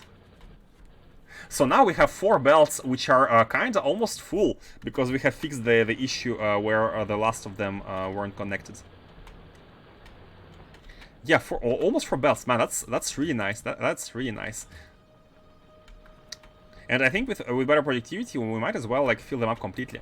And if that becomes the case, then we will need bigger ships. We will need bigger ships to have more than 4 belts, like 5 belts. But that's like in the future expansions, right? Okay. Bam. This is all done. Yeah, the logic. So we want the ship to be able to go back to the base once it's full. So for that, we just want to be checking the amount of fragments, and one chest can fit 512 multiplied by 3, which is 1536. Once we have this times 10 times 100. Core fragments, copper ore above 15.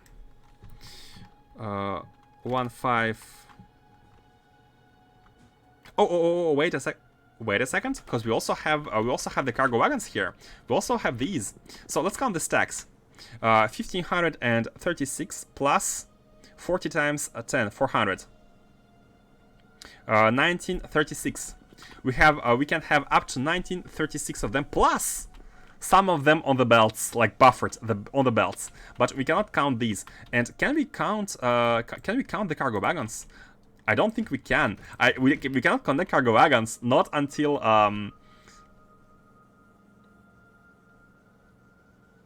wait.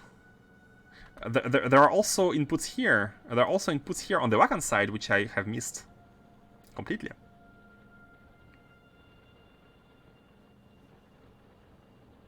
Now, there is less space inside all of these wagons than in one of the chests. So what we can do is we can have one of the belts feeding the wagons. We can have one of the belts feeding the wagons like this. You can have one of the belts feeding the wagons. Like you can split, and you can feed both sides. I think one of them is gonna be enough. Like way more than enough. Like we don't need all these inserters. Simply because of the difference between the contents of these and these. So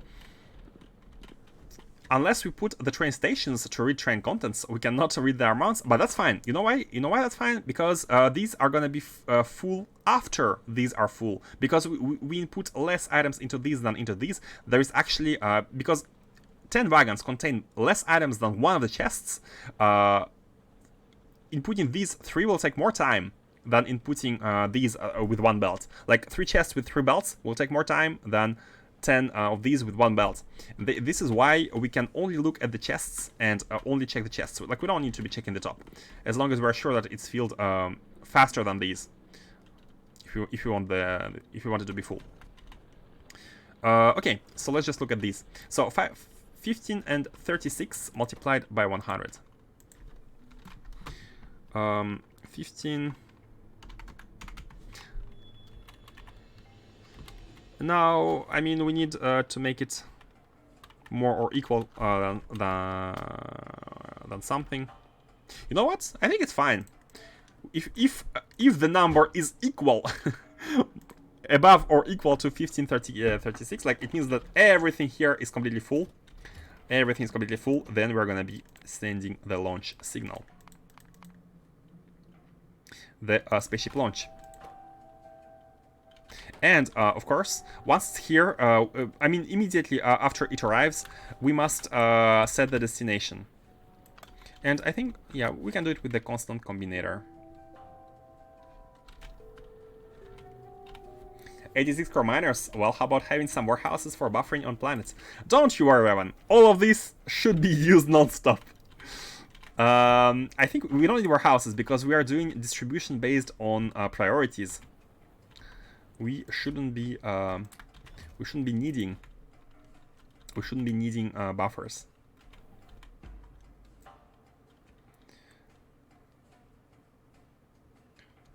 Man, the one ship is gonna be taking its time to empty. That now that I'm thinking about it, it's gonna take time to empty itself. But that's fine because other ships will have like literal minutes to fly. I think maybe even 2 ships. Maybe even like look at the time it takes to fill this ship. Like we have been sitting here for like 5 minutes already, maybe more, and the ship is not even. It's kind of getting full. It's getting there. This one is full. This one is full. So maybe like 2, maximum 3 ships are gonna be good enough for like 1 planet.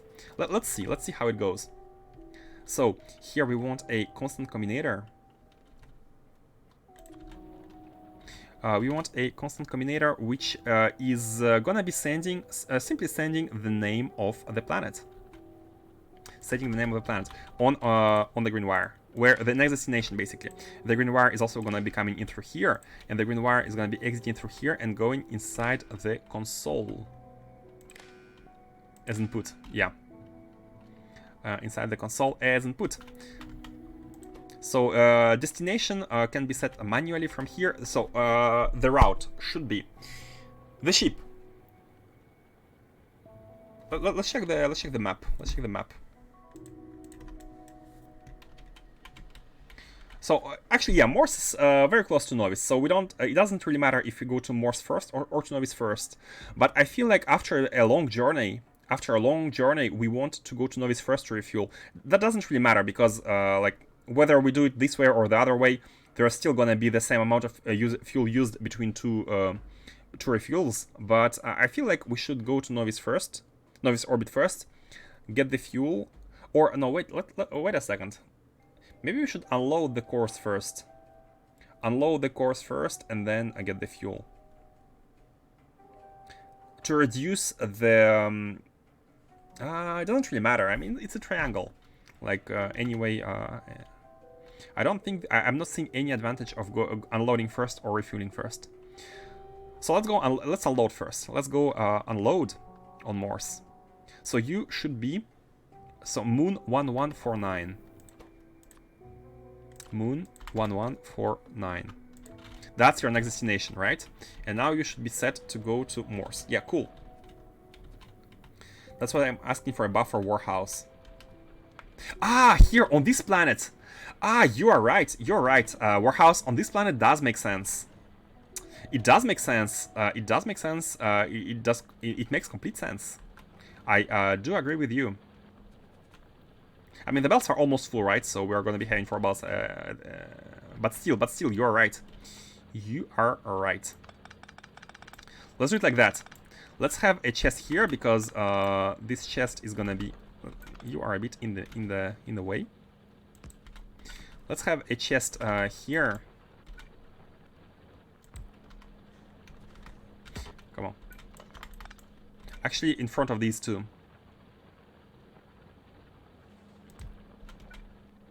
Yeah, something like that. And we can have it even go faster, just to make sure we are properly finishing the top before the bottom is done. Like that. And now here we can have the train wagon exploit. Exactly. Hey Arrow, how are you doing? Exactly. We're exploiting the fact that these don't any integrity, any storage integrity. They do cost space integrity, of course, because they take space. But since we are overloaded with the buffer for free space because of the other integrity taken by these containers, it's really, really nice. So this can be buffered into the chests, and you know what? I think it's good to buffer each one of the belts into a separate chest. Let's have one buffer chest in front of the like at the exit. It's not exactly it's not really good here, but it's fine. It's fine. It's expandable. That's the most important part. Let's have this one like that. Buffer, buffer, buffer, buffer, and yeah, just. Oh, no, you know what? You should be going into these, and then you should be going into that, and then we can get others from below into others. So you are gonna go into this one. The middle one is not used yet.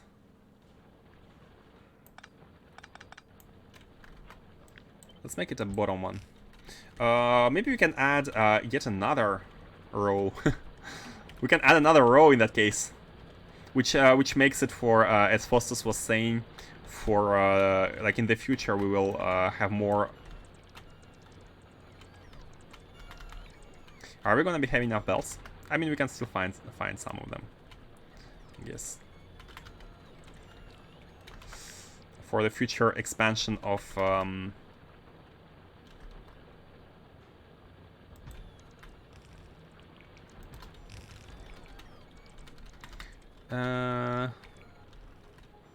yeah, we lack some of them now. We lack 4. Did I take all of them from here? Yeah, I think I did. Yeah, definitely. That's fine. Let's remove these 4. 10.1% effective, almost 11% effective, which is not that bad. It's not that bad. So, a buffer for each one of these, and we can have 5 belts. The top one plus this 4. Like, this is all like 1 belt, but split into 4, which is fine. We just want it to be buffered fast. And let's use undergrounds.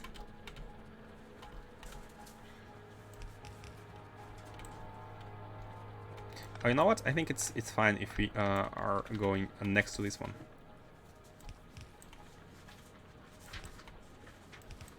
Bam, bam.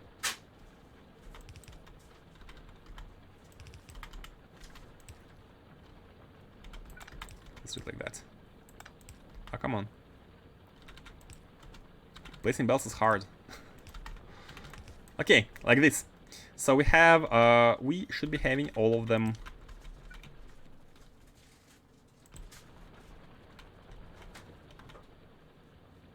The next row, yeah, the next row should be somewhere below, because we can fit another one if necessary. And now we have 5 belts.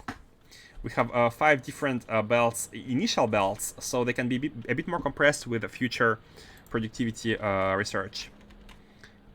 And the buffering is going.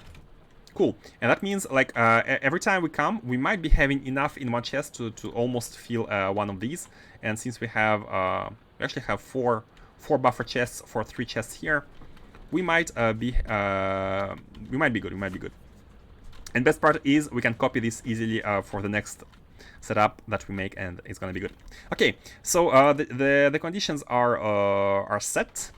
The conditions are set. Once we have enough of them, we should launch. Now we will never reach this condition because we have some garbage here. And oh, by the way, now the splitting is a little bit different, because we have 1, 2, 3, and 4 belts for these, and only 1 belt for these. Now it's almost 4 to 1. So we might want to add some help here at the top. we might want to add some help. Let's do it like that. Just to make sure that the top side is filled faster. That is all that matters.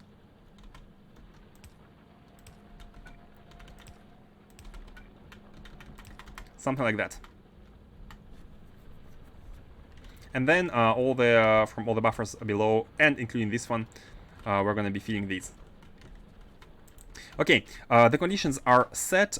Here the logic needs a little bit more improvement, where we need to connect this to properly read how much stuff we have inside. And once it's done, it launches, and that's it. I don't think we need anything else. There is nothing I see that we need. We lift off the ship, we say launch, and we send it where it needs to go next, and that's it. Go to the next stop. Go to the next stop. Now, the only issue here is clamps, and we just need to make sure that the clamp here is static, so 257, right? 257 is gonna be copper. Now, how about the refueling? All of these ships could actually refuel at. This is a bit weird. Either we also make 2.5, like we make one clamp, one refueling station per. I mean, space is infinite, right? Space is infinite. We can make one refueling station for each series, but it's a little bit overkill. But it's actually very easy to do so. We don't even need to spend too much effort on that. Just put a clamp, put some input of fuel, and it's done. It's done. Yeah, I think it's gonna be pretty simple to do so for all of these. Okay, so let's lift off and let's go back. And by the way, we need to. We are done here. We are done. I don't even think we will ever come back to this planet. So yeah, bye bye. Like we will need to deliver meteor defenses. Maybe ships can take some meteor defenses from Novice. It's gonna cost some integrity though. It's gonna cost some. We have some container stress available, which we can use in order to like deliver ammunition, because that's the only feedback. That's the only maintenance that needs to be done. The only maintenance. And to do so, is there a cheeky way? A cheeky way to do it? I mean, there are a bunch of cheeky ways to do it.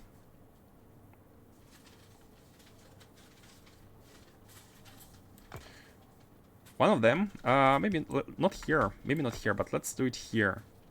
Let's do it here, and let's put a chest. Let's put a chest, and let's check the integrity now.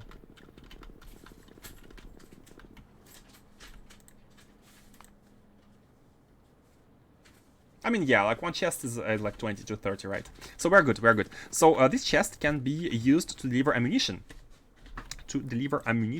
And maybe like robots, like whatever. And let's send it to a storage chest. Oh, if we make it being able to deliver, like if we make it able to have multiple items delivered, then it might be a bit of a problem because of the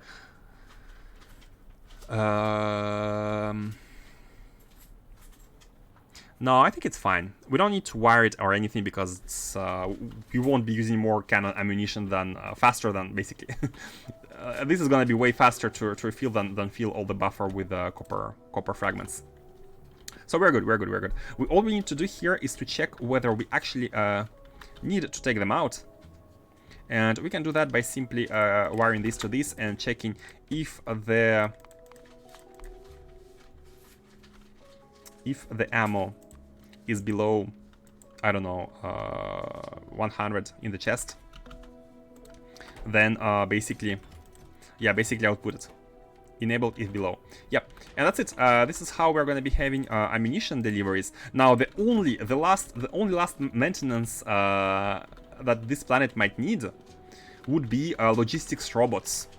Because the ammunition right now is being distributed by robots. But this can actually be fixed by belting it instead of doing robots. If we belt the ammunition, then there is no more robots involved. So nothing can go wrong. I'm trying to kind of make sure that this is properly set. So let's not use robots. Indeed, let's not use robots. Let's not have this time bomb where we run out of robots and then a meteor lands. But again, that's not something that should be happening anytime soon. Should we place them here, or it's a bit annoying that we are very close to everything. I think the ship can be extended. If in the future we extend the ship, let's put it somewhere. Let's put it like here, because if we extend core mining, I think it's easier to extend it to the bottom. And you know what? First of all, this ship, it can go back. Oh, let's also fix the integrity. Let's fix its integrity.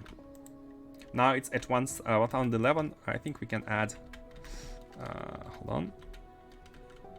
Let's add more walls. Let's fix this one's integrity. Now this is done. It should be below 1000.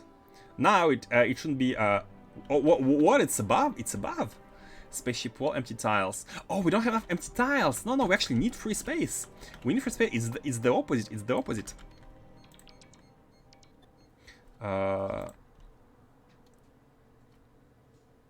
Okay, we can empty 14 more tiles. 10, 12.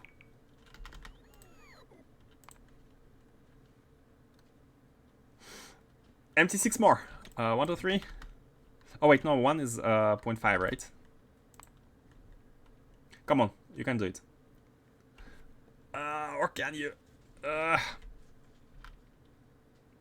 I mean, we could remove some. Yeah, let's shave off some space here.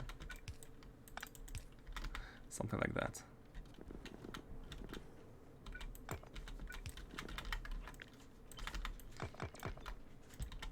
Making it a little bit smaller, but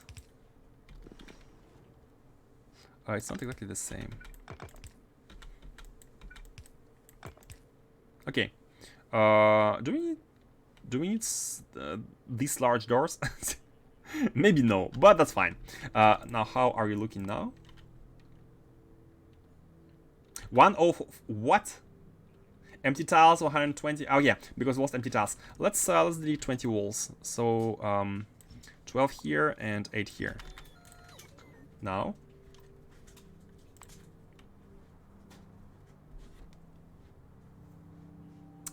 $140. 10 more tiles. Oh, yeah, it was not. It was actually not 0.5.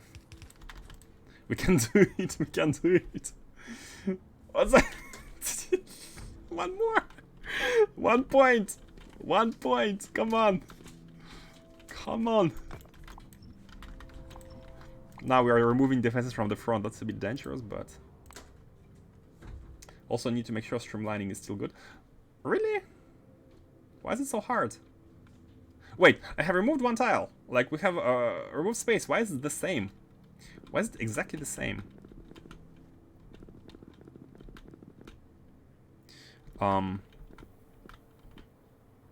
Why is it exactly the same? What happened? We can remove this one.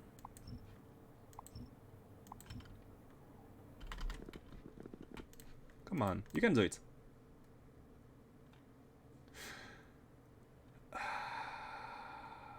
Hmm. 9.95.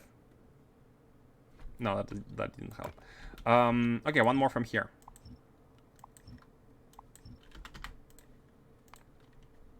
Or removing walls doesn't change anything, right? No, it did change something. 0.65 points. Like removing walls, like wall tiles, like reduces each wall tile 0.2 or something.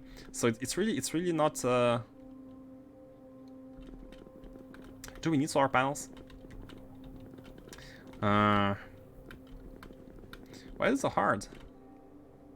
Why is it so hard? I mean, we can make a proper trimming. Like we can put these 1 tile below, and we can take these, remove 1 tile from here, and have these like do something like that, and do the same on the other side for symmetry purpose. And remove these ones, remove 1 tile, do something like that, and now it must be good. It must be good. Okay, okay. 999.75. Good, perfect. Perfect. Okay. Whew. I was expecting to lose integrity faster with removing tiles, but apparently not that much. Not that much. Okay. This is full. Let's send you back to novice. By the way, you don't need to be. You don't need to be the struggle. The struggle. By the way, let's remove these. Oh, and we still have some of them. Okay, wait a second. Bam. Put you down. Take all from you. Yeah.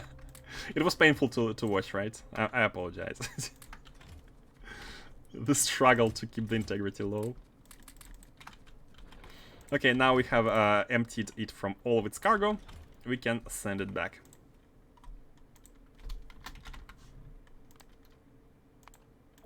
Let's go. Now it should be safe. Safe from the big meteors. Okay, and the idea is to place the turrets, the 8 turrets here, and not make use of bots whatsoever for this base. It really is unnecessary. Like, using robots is unnecessary. Man, Space Exploration does a good job of changing the way you're supposed to play the game. Like, it's very opinionated. If I'm not sure if I pronounce this word correctly. Like, the attrition thing is basically, don't overuse robots. If you use robots, you have to supply them. You have to, or it's a time bomb. Be very careful about what you're doing. Let's actually not use these. Let's use these because we don't have enough belts. Like that, and finally we can deliver them. We can make a delivery through here. I haven't got to spaceships yet. I'm waiting for the update. Ah, the big update. Oh man. I think many people are super excited, and I'm just worried about the changes. Because they said if you are beyond chemical science, I think, like, everything changes, right? But I still want the update. I don't want to have a new playthrough. I want this playthrough to be good. So I still want to kind of integrate the space elevators and stuff and whatnot. So we kind of have to to do the upgrading, unfortunately, at some point.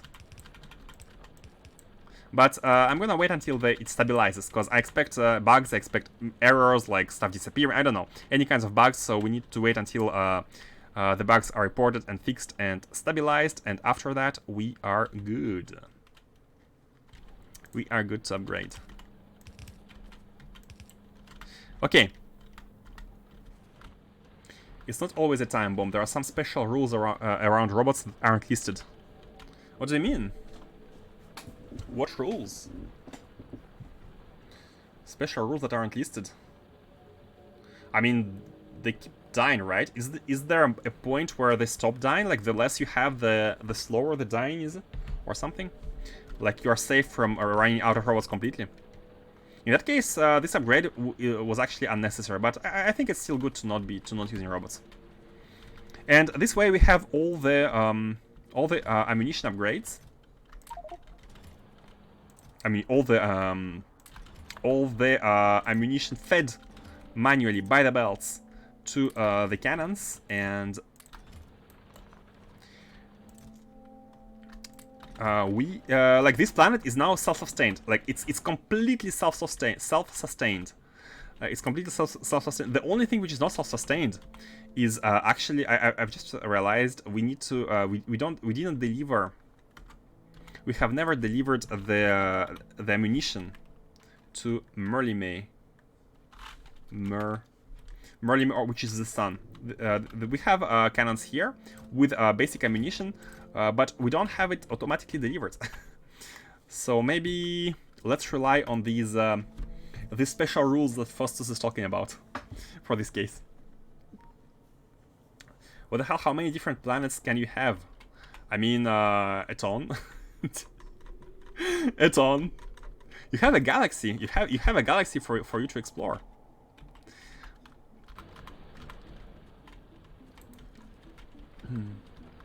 I check my all-time robot production for 140k logistics. Oh, let me check. All-time production, and can we filter?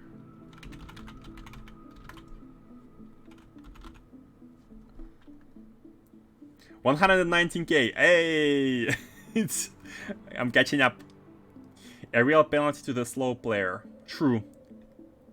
Oh, indeed, the faster you play, the less you lose, right? But it's all about automation. Like, if you have them automatically delivered to everywhere you use them, you don't really care about how much you produce, right? It's part of the factory maintenance cost, basically. Okay, we're good to go. We're good to go. Let's automate this ship and let's have it deliver all the cores. Wow, I never enabled the mod because it conflicts with another I already used. Oh yeah, it pretty much conflicts with all of the overhaul mods. Like, I think only smaller mods don't conflict. Except for Factorio, of course. It's a standalone experience. Or Factorio, of course. Okay, let's go. Let's go, let's go, let's go. We are ready. So let's follow the logic here. So now this oh no, we cannot follow the logic because we need the refueling. So ideally the ship sends us back to Morse. By the way, notice how we have underground belts here, and when lifting off, we should be losing items. They should be destroyed. But because these are cores, we don't really care. We don't really care about like automating when they should not be inserted. Like the cores are infinite. So let's go to novice orbit first, and then to Morse, just to refuel, and then we're gonna go back on the normal schedule. Okay. And while we are at novice orbit, we might want to remove all of these items. I think. Why do we have so many industrial furnaces? Maybe no. Let's actually remove them at Morse. Let's remove them at Morse. I have no problem adding in all the small or utility mods. Yeah, true. Like small utility mods are. I think he said somewhere. I remember seeing this. Like he tries to manually blacklist a bunch of stuff which would ruin the intended experience, right? Like if there are like shortcuts, if the mods provide you shortcuts, he manually blacklists them so that you don't quote-unquote cheat.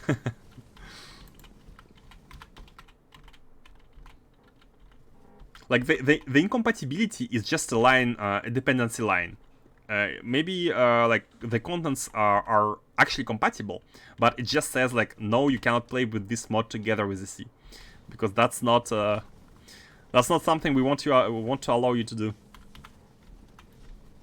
Just a dependency check. Maybe, but of course, like there's a lot of stuff to like. Actually, mods that want integration with SE need to adapt to SE's different logics regarding different surfaces, right? Like what you can place on the spaceship, what you can place on the ground. You need to add some logic to your custom stuff, which is not handled by default because it's new, of course.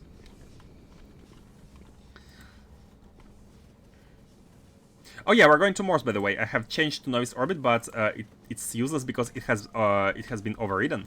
But we need to change it once we have launched. So here the clamp. I'm still this is let me move away from the noise. It's still something I haven't decided on how to handle for the refueling.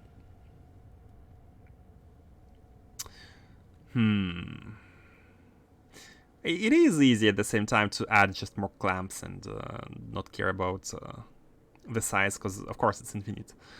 But at the same time, it doesn't look very smart.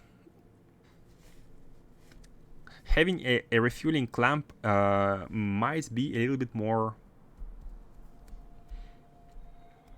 space efficient, but we have infinite space. Again, same problem.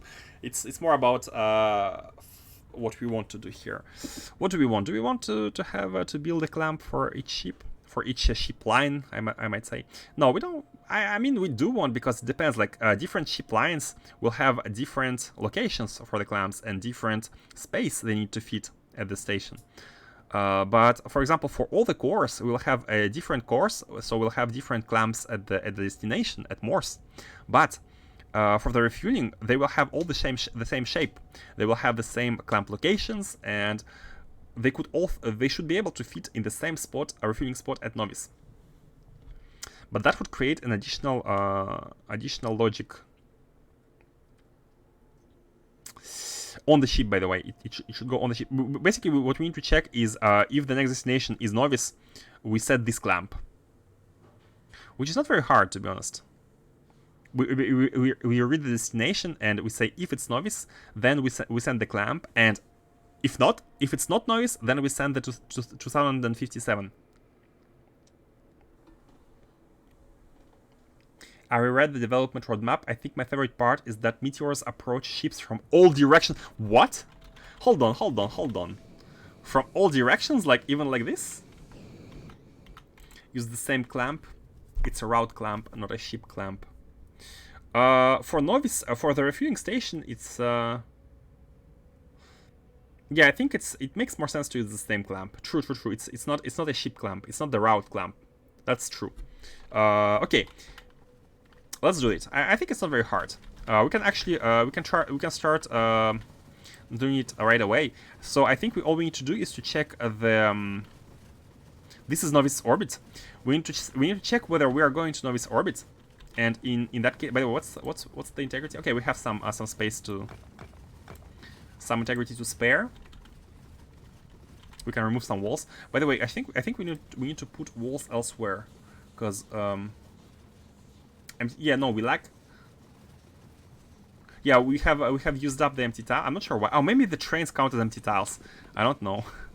But the only empty tiles we have is the trains. So not sure where we can put the walls. Maybe the middle ones are cannons here are unnecessary, just to reduce a little bit the integrity. And here, what we can do is add the logic.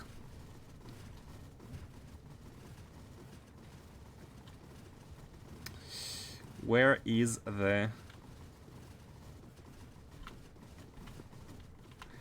do multi-directions already? I think they kind of flow from top to bottom, but there is a small angle. Like sometimes they can go at an angle towards the sides, right? But if in the roadmap, for example, they can attack from the bottom, for example, that would be a little bit annoying. You would need to protect your engines. So let me put the conditions here, and the idea is that when it's oh, we have arrived. When it's novice, let's have a special clamp, and when it's not novice, let's have another clamp, and that's it. Can do it from here. So this one. So let's say. So novice orbit is planet orbit 222. If the planet orbit is 222, then input count of the clamp number.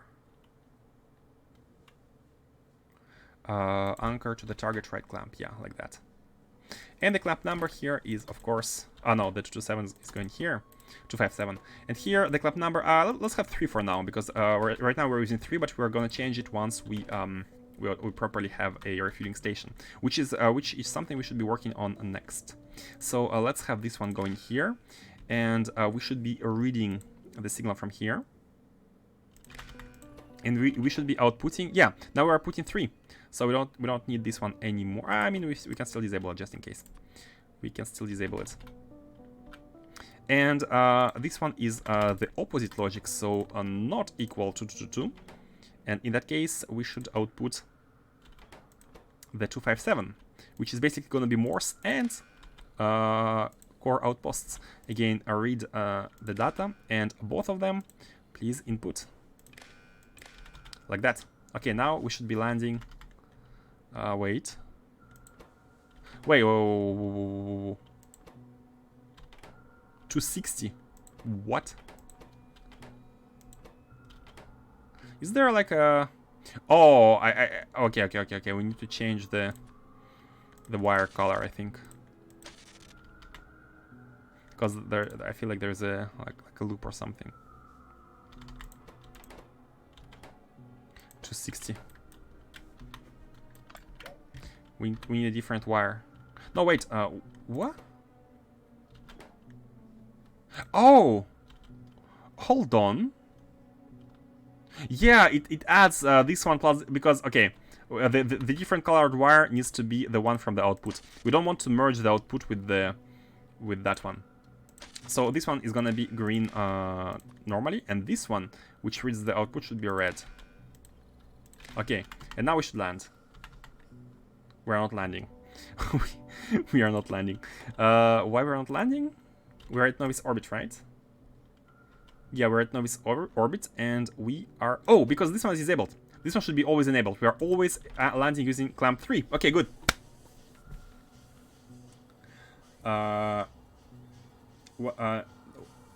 One number, I number ship clamps with an offset, 100 for orbit hoppers, 1000 for shuttle routes. Oh!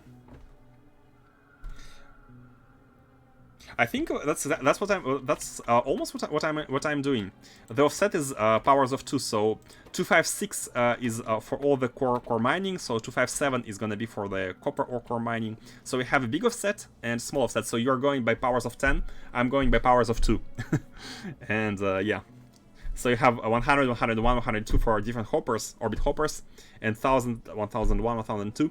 And I have 256, 257 for once, 64, 65, 66 for once. Different, we're talking different bases, but we achieve the same. Okay. So we are fuel. Now, in order to properly automate it, we will want to build a proper station. I think we need to design, like right now we have it here. I think it's a good location. Now it's a good location, but we still want the trains to come through, and that is another challenge. I mean, we could always like go around and or like go from below. This should be removed. Actually, you know what? We could actually clean up some stuff. We could clean up some stuff here and have trains go. Like this is very in the middle of everything, but we can have a small rail like going through here. We don't have to continue the grid properly, or do we want to? Or do we want to? I mean, there is nothing here. We can place it anywhere else. We can place it like say here. We can have. Oh, actually here is good. I think here is the best. Oh man, we have stuff here.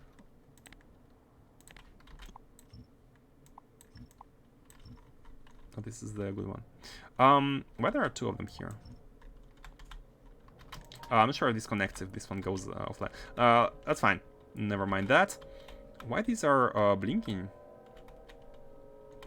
Wait, oh, because we need to place another. Okay, let me place the power here. The power novice should be expanded because we're soon going to be using, after we have the core mining, we're going to be trying to make sure we have all the throughputs in all the factories. And the core mining, where is the tile? It should be a red solar panel tile.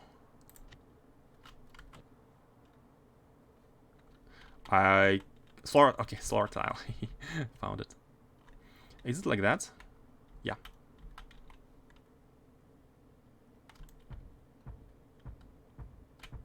Okay.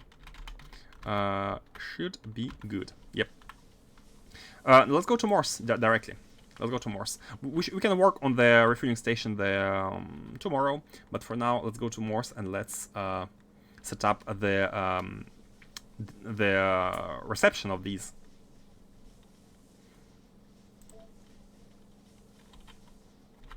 Oh, he just posted some of the release notes. Huge changes to science trees. Oh, what? Oh, what? Oh, what? What? Guys, this is more important than the playthrough. The release notes are more important than the playthrough. Let's look at it all together.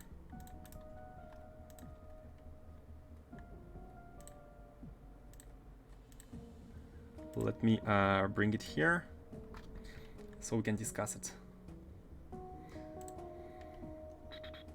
Development log, right? Okay, let's check it out. Let's check it out. Can you see? Is it, or is it too small? Maybe. I'm not sure if you can increase the. Version 0.6 has some substantial changes to the early mid-tech tree. Early mid-tech tree? Oh, before sciences?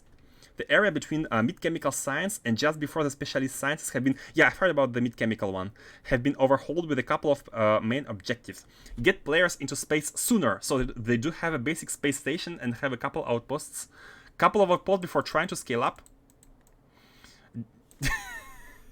So we cannot go for Naquium using rockets anymore. You cannot go for antimatter engines directly with rockets. That's early game, anyways. Smooth out the difficulty spikes. Have a more gradual progression of satellite rockets, basic space station, and basic outposts before needing to deal with specialist data-driven science. These changes don't make things strictly easier, but they make progressing more straightforward. I see. Maybe just like shuffling around when you do stuff. Read stuff. I'm audio only. Okay, sure. These changes, yeah, don't make things strictly easier. They do make progressing and more straightforward. Yeah, makes sense. If you're curious about what might break when updating, there is a rough overview of recipe and item changes. So, chemical science is cheaper. Okay. Rocket control units recipes have changed. Satellite rocket silos and rockets are cheaper. Oh, that's cool, I guess. Rocket science is a ground-based science and requires satellite launches. It's a ground-based science now. Oh, that's interesting. That changes completely the way it was before. Before, you had to establish a small base at Novice Orbit before you could get finally the rocket science and have like very, very important upgrades such as robot speed or there were a couple of important upgrades you got with rocket science. Oh, and yeah, the fuel damage. You got flamethrower turrets damage, which helped immensely against biters with rocket science. Space science is added back in, requiring a simple space... Okay! Requiring a simple space platform. So he added rocket science as a step, and then space science is the next step, basically, right? Space science added back in. Utility science requires cryonite and is after space station. Okay, utility science is pushed a bit backwards. Production science requires vulcanite and is after space station. Oh, he forces you to go to space before getting utility in production. Core mining now requires core seams. There will be more information on this later. Okay, sure.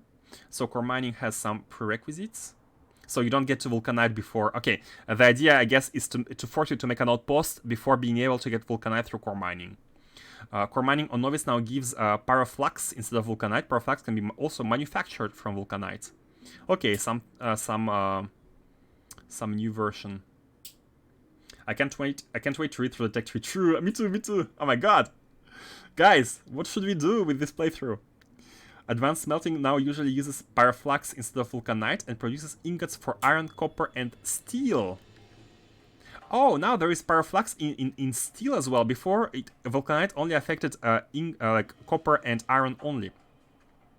So yeah, you get pyroflux, and you can get it from vulcanite as well. Like vulcanite is like raw resource, and pyroflux is some kind of intermediate manufactured one.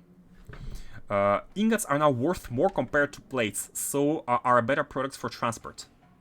Okay, so he did the same to the basic vanilla stuff like copper and iron as he did for like iridium, holmium, etc. Because for iridium and holmium, etc., we transport ingots. We have already established that transporting ingots was more efficient, space efficient in wagons. So we're gonna be having the same thing for iron and steel, etc., etc. I see. Hype indeed. Looks really good. Since I'm at Blue Science right now, maybe I should go and test it out. I mean, if you're at the beginning of your playthrough right now, I would recommend you to wait out. I would recommend to not go too far. Maybe I don't know, just not start from the beginning. Maybe you can just expand horizontally and not go into sciences. And if you are at the beginning, but then biters will grow in power. I'm not sure. Maybe if you are at the very beginning, it's better to wait and restart with the with the new update. Specialist resources stack sizes are reduced to encourage local processing. Beryllium, holmium, iridium, vitamelange, and naquium. Resource stack sizes are reduced. Did he reduce stack sizes of naquium even more? What? Is it now 5 and not 10? Specialist resource stack sizes. So local processing is encouraged. I mean, local processing is encouraged. It's all good, but for an aquarium we cannot. We can't because we want to be using productivity models. So we don't want to be processing it in space. So that's just nerfing it basically. Specialist resource processing has changed a lot. Almost all recipes are changed and are in general more diverse. That's cool. That's cool. Like no more copy pasting Holmium setup and having the same as what's the other one? Iridium. Yeah, right now Holmium and Iridium is just copy paste, and that was one of my criticisms about the production is it's just tedious. It's not interesting because it's the same. It's tedious, right? Or do a rush playthrough, not capacity. Ah. Brick and glass. Oh, brick and glass as well? Bricks and glass as well for as plates? Huh. ETA this weekend. Hype! Specialist resource manufactured products are now cost more per tier. More recipes are similar but with higher input quantities. Fewer of the products are required by other recipes, so the products are better for transport. Huh. They cost more per tier. What does that mean? Like you research science? Like for higher sciences, you will I mean you will need to produce more, that makes sense, but most recipes are similar but with higher. Oh, I see. It gets faster. It gets faster. Right? Like you have higher input but you also have higher output. No? I'm not sure what that means. Holy Gear Crafter this weekend. Holy Gear Crafter. I like this. Most recipes are similar but with higher input quantities. I do not understand this. Cost more per tier. I don't know. Module recipes now only require 2 of the previous tier instead of 3. Hallelujah! Hooray! Modules are now have just gotten way cheaper. Only 2 instead of 3. Oh my god, hooray! No more 60,000 copper plates for 1 productivity module 9. But require more diverse other ingredients. Oh my god, that's so good. Ultra-late game techs are cheaper, such as Spaceship Victory. Okay, I don't know how expensive they are currently, so there will probably be a more complete list on wiki later. But for now, things are changing almost every day. Fine-tuning from closed testing. Cool. And we have a small tree here. We have a small screenshot. So we start with automation, logistics, science. We can branch to military, but we can continue to chemical, and then rocket, and then space. So we have to get to space science. So rocket science is no wait, he said space science. Yeah, rocket science can be produced on the ground, and to get space science, you will have to go to space. You'll have to go to space. It means that intermediate objects such as airframe scaffolding uses more resources to craft, but items that use them takes less to craft. Ah. Kinda shifting the load from delivering the scaffolding itself to delivering items to make scaffolding. Shifting the load. Yeah, I do like that. I do like that. Expanding on novice is usually easier than increasing the throughput in space. Yeah, space before robots. Indeed, you have to go to space to get utility and production. You cannot rush them.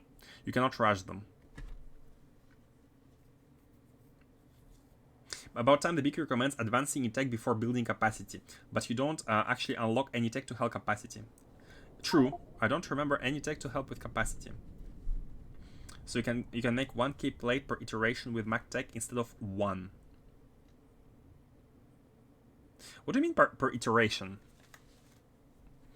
1k plate per iteration. What does it mean per iteration? Space before robots, yeah. The other way around? You want to craft the later items and ship these instead of raw materials. Ah, yeah, that's. I think that's what I meant. Maybe I haven't properly said it. I mean, you have to craft more of these. You have to craft more of these. Oh no, yeah, you're right. I made a mistake. You have to craft more of these. No, wait. How does it work?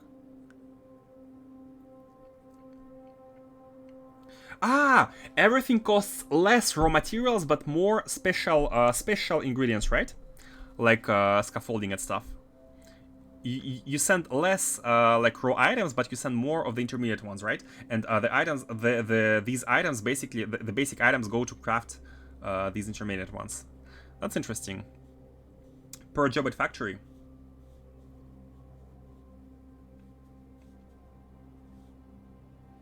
You might need fewer factories like with modules. That is a good change. That is indeed a good change. That is a good change. Like basically, how I'm looking at it, the mid game is revamped. The end game doesn't seem too affected. This is the same as before. The mid game is completely revamped, and I feel like many players might be stopping in the mid game, right? Because they realize the grind. Like when they get to these sciences, it's the grind, and the mid game was not properly paced. But now, instead of having you go to utility production and having a mega base, you have to go to space before doing a mega base.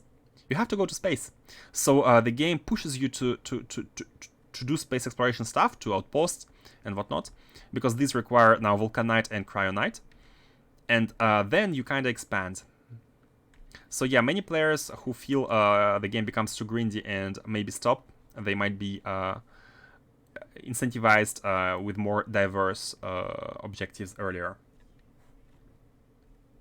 Just guessing. Yeah, it sounds really good. It sounds really good. I like this kind of iterations in development where you see what's going on, you analyze what's wrong, what's correct, and you kind of adjust. You change stuff to fix what was not working too well, and iterative development. I like it. I like it very much. Super cool. Super cool. Thumbs up. Thumbs up. Okay.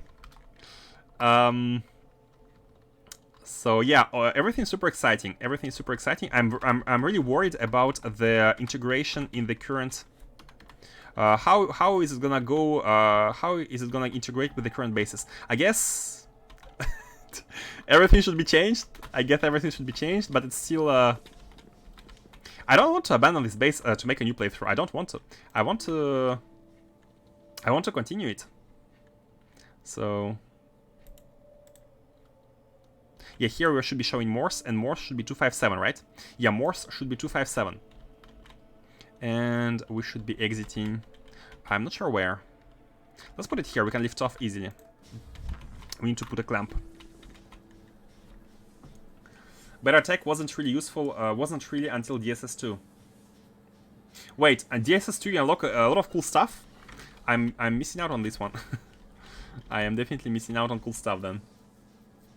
I'm curious how they plan to address the need for sushi rockets at start of space. Oh, the big, yeah, the big difficulty jump. Yeah, I don't know. A logistics rocket would be killer. A logistics rocket. I mean, you kinda can't do that right now, right? This is exactly what we are doing, by the way. Quatch, we are doing that.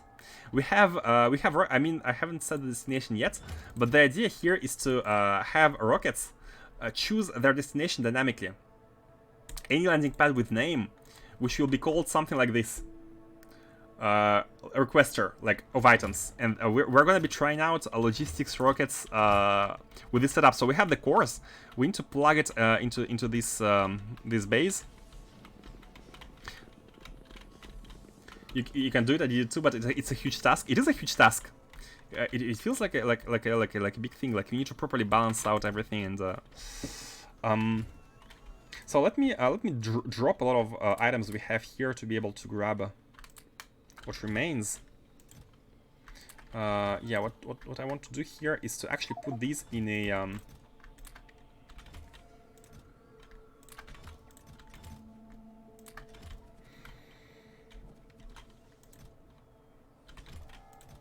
inactive provider chest, so these are able to be emptied. And for the spaceship stuff, we don't have any construction of these here, so let's just put them into this one. And now we can put some more models. And now this ship can completely specialize into delivering the cores. We won't be using it anymore. Oh, look at the water. Oh, I forgot to refill the water. This is something we need to be doing. It is something that needs to be done. And I feel like it should be done on Novice. Novice orbit, not here. Not here. But the cycle is first get the cores, come to this base, and then go to Novice orbit. So first of all, let's put a clamp here. Let's put a clamp.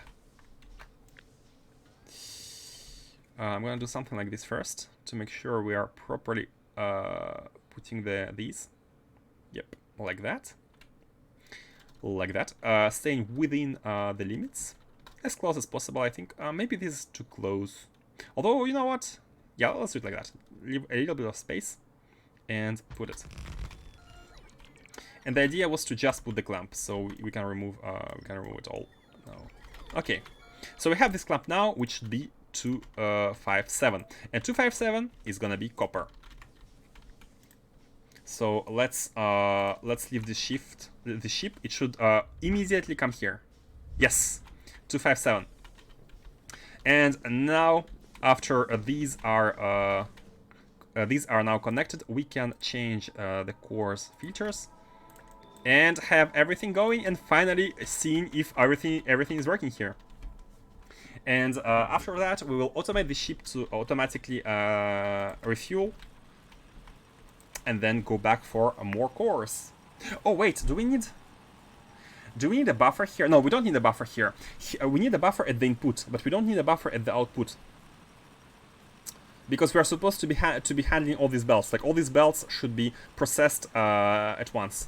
Now, let's look at the outputs and see whether there is any mistake. It feels good, guys. It feels very good. It feels very good. Although we have too much belts for copper here. We might be having too much belts for copper, and we're not able to properly... Like, are all of these green? These are all green. These are not green sometimes, but that's normal. There's an overkill here happening. The most important is that all of the initial ones are green, and the processing is now done.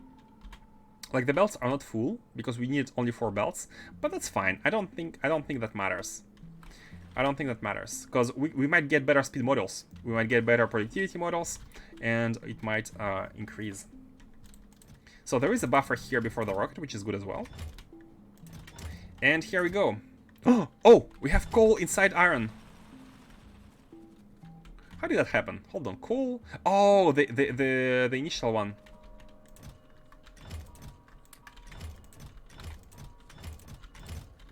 Yeah, it shouldn't be possible, because this filter is like almost at the end, so we should be filtering out coal and iron. What happened, I think, my guess is that there was some initial core processing done, and I have changed this filter, and there were already some items inside. So you can refuse to update the mod, or make another save and test how much have changed and need to take care of before. Oh, I'm definitely going to be making another save file and just checking out the tech tree and everything with the new update. But yeah, I think we at least we need to wait out until all the bugs are fixed before updating this save. Bigger than most of the tasks. Sorry for spending. My cat is sitting on my hands. Man. You have a cat. I'm jealous. If you own the game, you can download their DRM-free installer from them and do a whole separate install. Ah, so you don't even mess with the mod installation. That could be good. And yeah, you can download any version, and you can load this save and say sync with mods, which should sync it with the last version, I think. So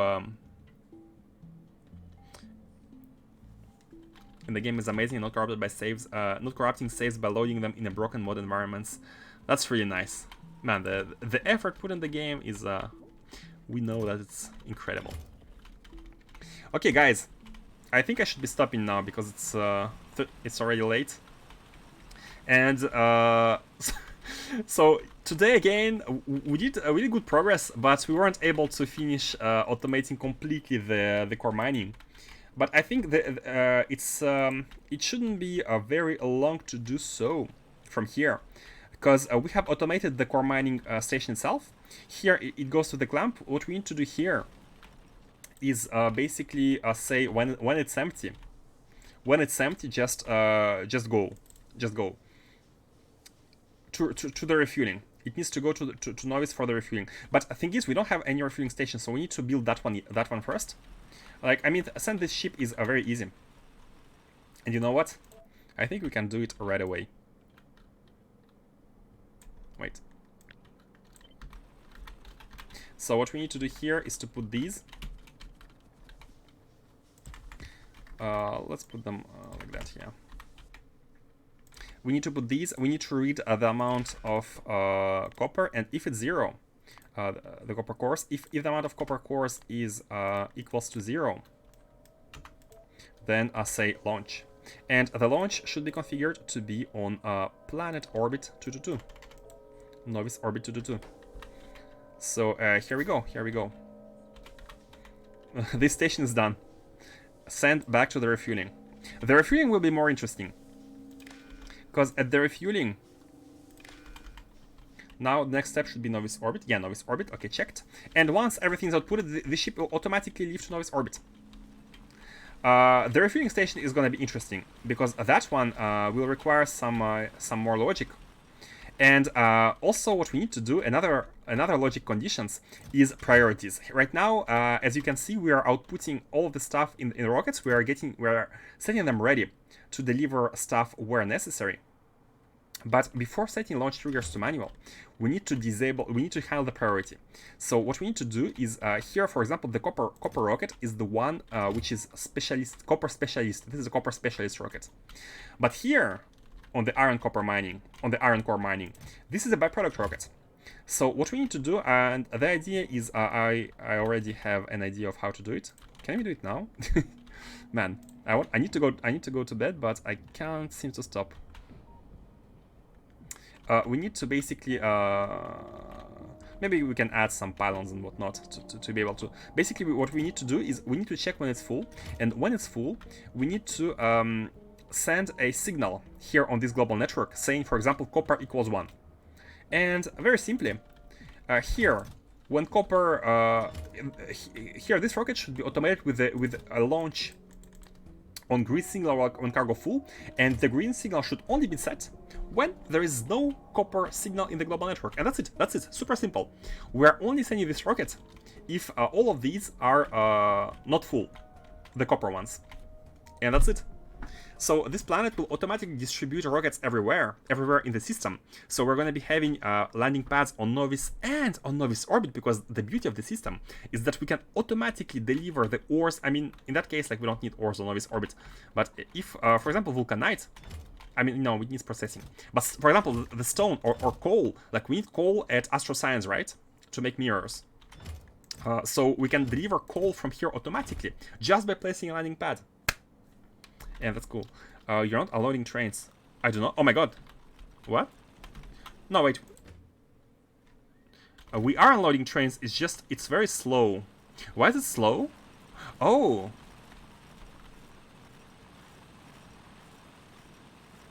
Okay, there was a belt direction issue here, first of all. And there is one issue here as well with the belt direction. My guess is that it's the same above. Yep. Stone bell direction here was a problem. Now, for some reason, it's not a problem here. Yeah, for some reason here it's good. I missed the downward belt. Ah, yeah. Inside the ship there are belts which bring this out. So we have one output belt from the train stations and 3 belts from these, because it kind of balances out the contents, right? So the top side is fed through by the trains. Now, why is it still so slow? I thought we had a proper... Wait, this one is not working. This one is not... Oh, I forgot to change here. This iron should be copper, right? But wait, but then where is the other one?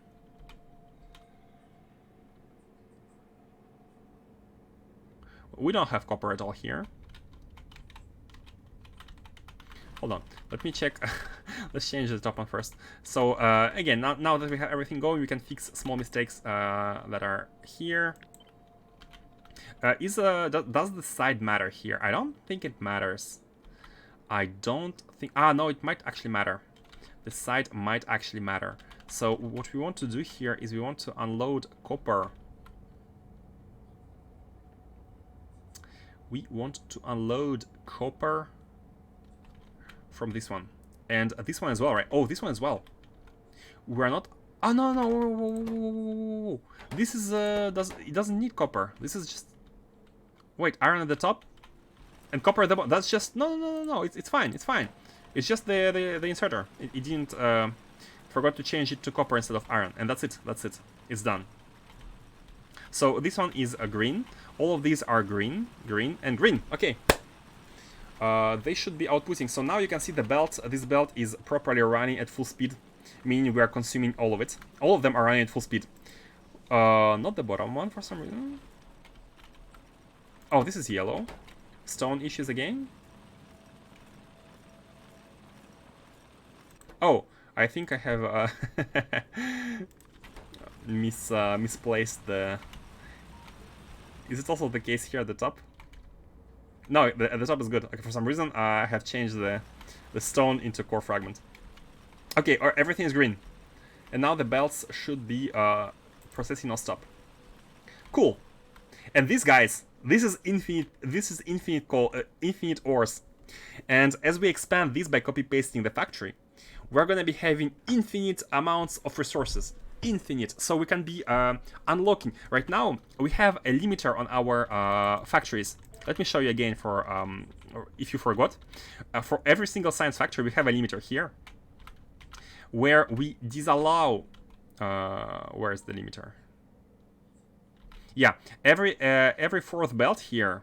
I mean, it's not easy to look here because the green sign is not very used. But here, for example, let me show you. At the production of catalogs, I have inverted the direction of the belt to go from it should go from right to left, but I have inverted to go from left to right to disable the usage of all of other supercomputers because I was worried about the throughput of initial resources. But once we have this going everywhere, automated, and it's almost there, we're almost there. We should be having all of the resources we might be waiting for. And look at it, we also already have 5% of rocket usability. 20, the last one. So we have researched 50,000 already. So it should all be, it should all become a flowing factory, which is never stopping, almost like Satisfactory. Almost like Satisfactory, we're having infinite resources which are flowing from the beginning to the end to the sciences, and the science should be going non-stop, and that is the objective. No more mining and no more depleted resources where we expand miners. We should be doing everything using core miners. Now, it will require a little bit of construction on this planet, but we have a bunch of space. Not sure how much space we will need, but... And look at it, the buffers are full here. So the... I don't think we will need many buffers. Like this is a big tile for iron. This is a big tile for copper. And bear in mind, this setup is going to be copy-pasted here at some point. We'll have a second ship landing here for the same one. So we're using these rockets for both these and the future these. That's the plan. How many zone discoveries have you done? Let me tell you. A lot, by the way. We have done a lot of zone discoveries. 140, and all of these were for copper. All of these were for copper. Let's see whether it discovers planets, because I think if you found all copper planets, it should stop the discovery.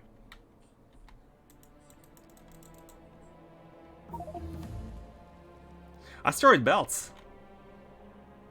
Wait, alacrity? It's not. Is it the copper specialist? It's not. It's not a copper specialist. Does that mean that we? Does that mean that we have finished discovering all the copper stuff, Castor? It's not copper anymore, guys. I think we are done. We have discovered all the copper planets in the universe, and now we can. We don't need to do the discoveries anymore. Targeted, at least not for the copper. We are done. Yeah, I have not noticed, but we are done with copper planets. We have all of them. Eagle Song. Eagle Song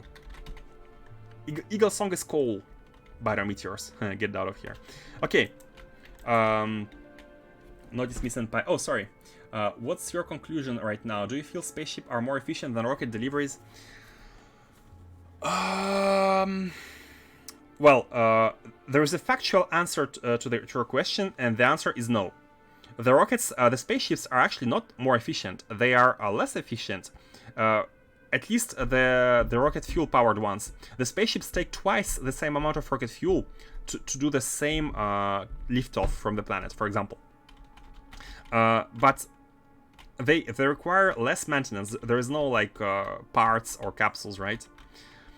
Maybe with antimatter, if everything is like fully antimattered, yeah, that's a verb. Maybe it's more efficient, but I still feel like I don't know how, like for spaceships you need to set up a route. For each spaceship you need to set up a route. That's how I'm seeing it. Like you need to have clamps and you need to think of a route. For rockets, you can have dynamic distribution. You can have dynamic distribution to any landing pad with name. So you don't have to set a clamp. Here for spaceships, you have to specify where they should go. So for big routes, I feel like you should see, I think you should see spaceships as trains in space, where rockets can become logistic robots in space. Like, kinda. Like if you talk across planets, right? But localized, because I don't think, yeah, you shouldn't send rockets in any other solar system. You should stay within your solar system, but you can have dynamic distribution within your system, and you can use spaceships as big space trains to hold massive amounts of resources from other planets, from other solar systems. This is my current feeling. Maybe I'm lacking some information because I'm just getting started with spaceships, by the way. So yeah. Don't take it as a fact. It's just my opinion. You are not guaranteed to discover the selected resources. Or really? Maybe are you sure? Because maybe that means that we have discovered everything. I think that just means that we have discovered it. No? Because not guaranteed. Okay, but it's been like 4 researches in a row where we haven't found. We haven't found any single copper planet, so not sure. But maybe you're right. Who knows? I mean, you might know. Okay, thanks. I kind of had the same impression watching our playthrough. Yeah, I feel like rockets, spaceships are really point A to point B. Like you need to specify the route, and this is what makes them not very dynamic. But efficiency-wise.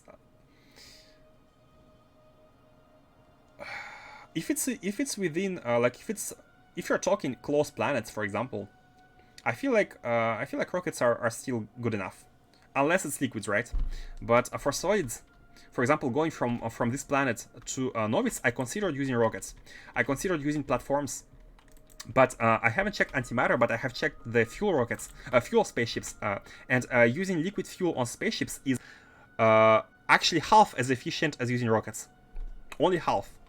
You are losing out on half of the liquid rocket fuel if you use spaceships instead of rockets. But maybe if you use antimatter and properly have like a refueling station and do it like that, maybe it's better. Informatron knows all. Most. Is it written?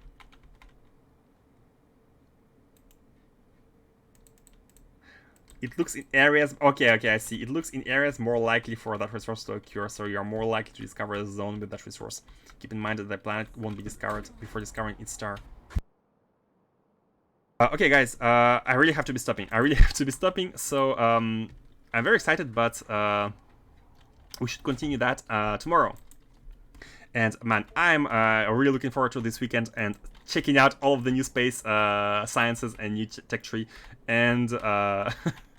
I'm really worried about the playthrough, how much changes we need to do to it. I don't want to abandon it, and I really want to refactor everything to be able to upgrade to space elevators, which I think is really cool. Thank you very much for being here. Thank you very much for watching. Hope you enjoy, and hopefully see you next time. Okay, so where should we go? Where should we go? Quickly send you somewhere, man. I have tendency of staying so late. Like I have to stop I have to stop, but I have tendency of staying late, and now I am kind of in a hurry. Have a good day, guys. Have a good day or good night, depending on where you are. Automating space. Yeah, we have read it El Whito the other day, yesterday, no, 2 days ago. So maybe today we should be going to someone else, and it's been a while since we have read it Jack. So let's go see Jack. Unfortunately, I cannot really stay chatting. So please say hi. I mean, I can say hi, but... Oh, wait. He's playing Minecraft. What is this lie? It says Factorio, but he's playing Minecraft. I mean, oh no, it's just I will resume.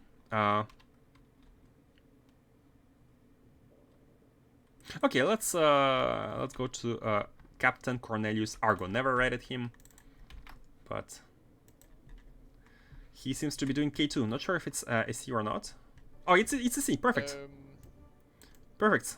Well, if you take like he definitely should put a C in the title. Okay. Oh my God.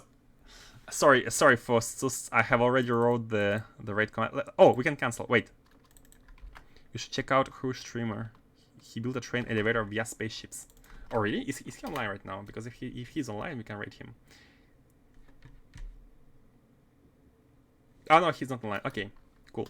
So let's go to that one. Train elevator via spaceships. That is really cool. That is really cool. Maybe we can get around to do something like that. Guys, send me your ideas. Let me know your ideas about what kind of logistics you can, or just any kind of setup you think is cool, and we might try build it. Okay, so in the meanwhile, enjoy the rest of your day. The raid is starting, and see you next time. Bye bye.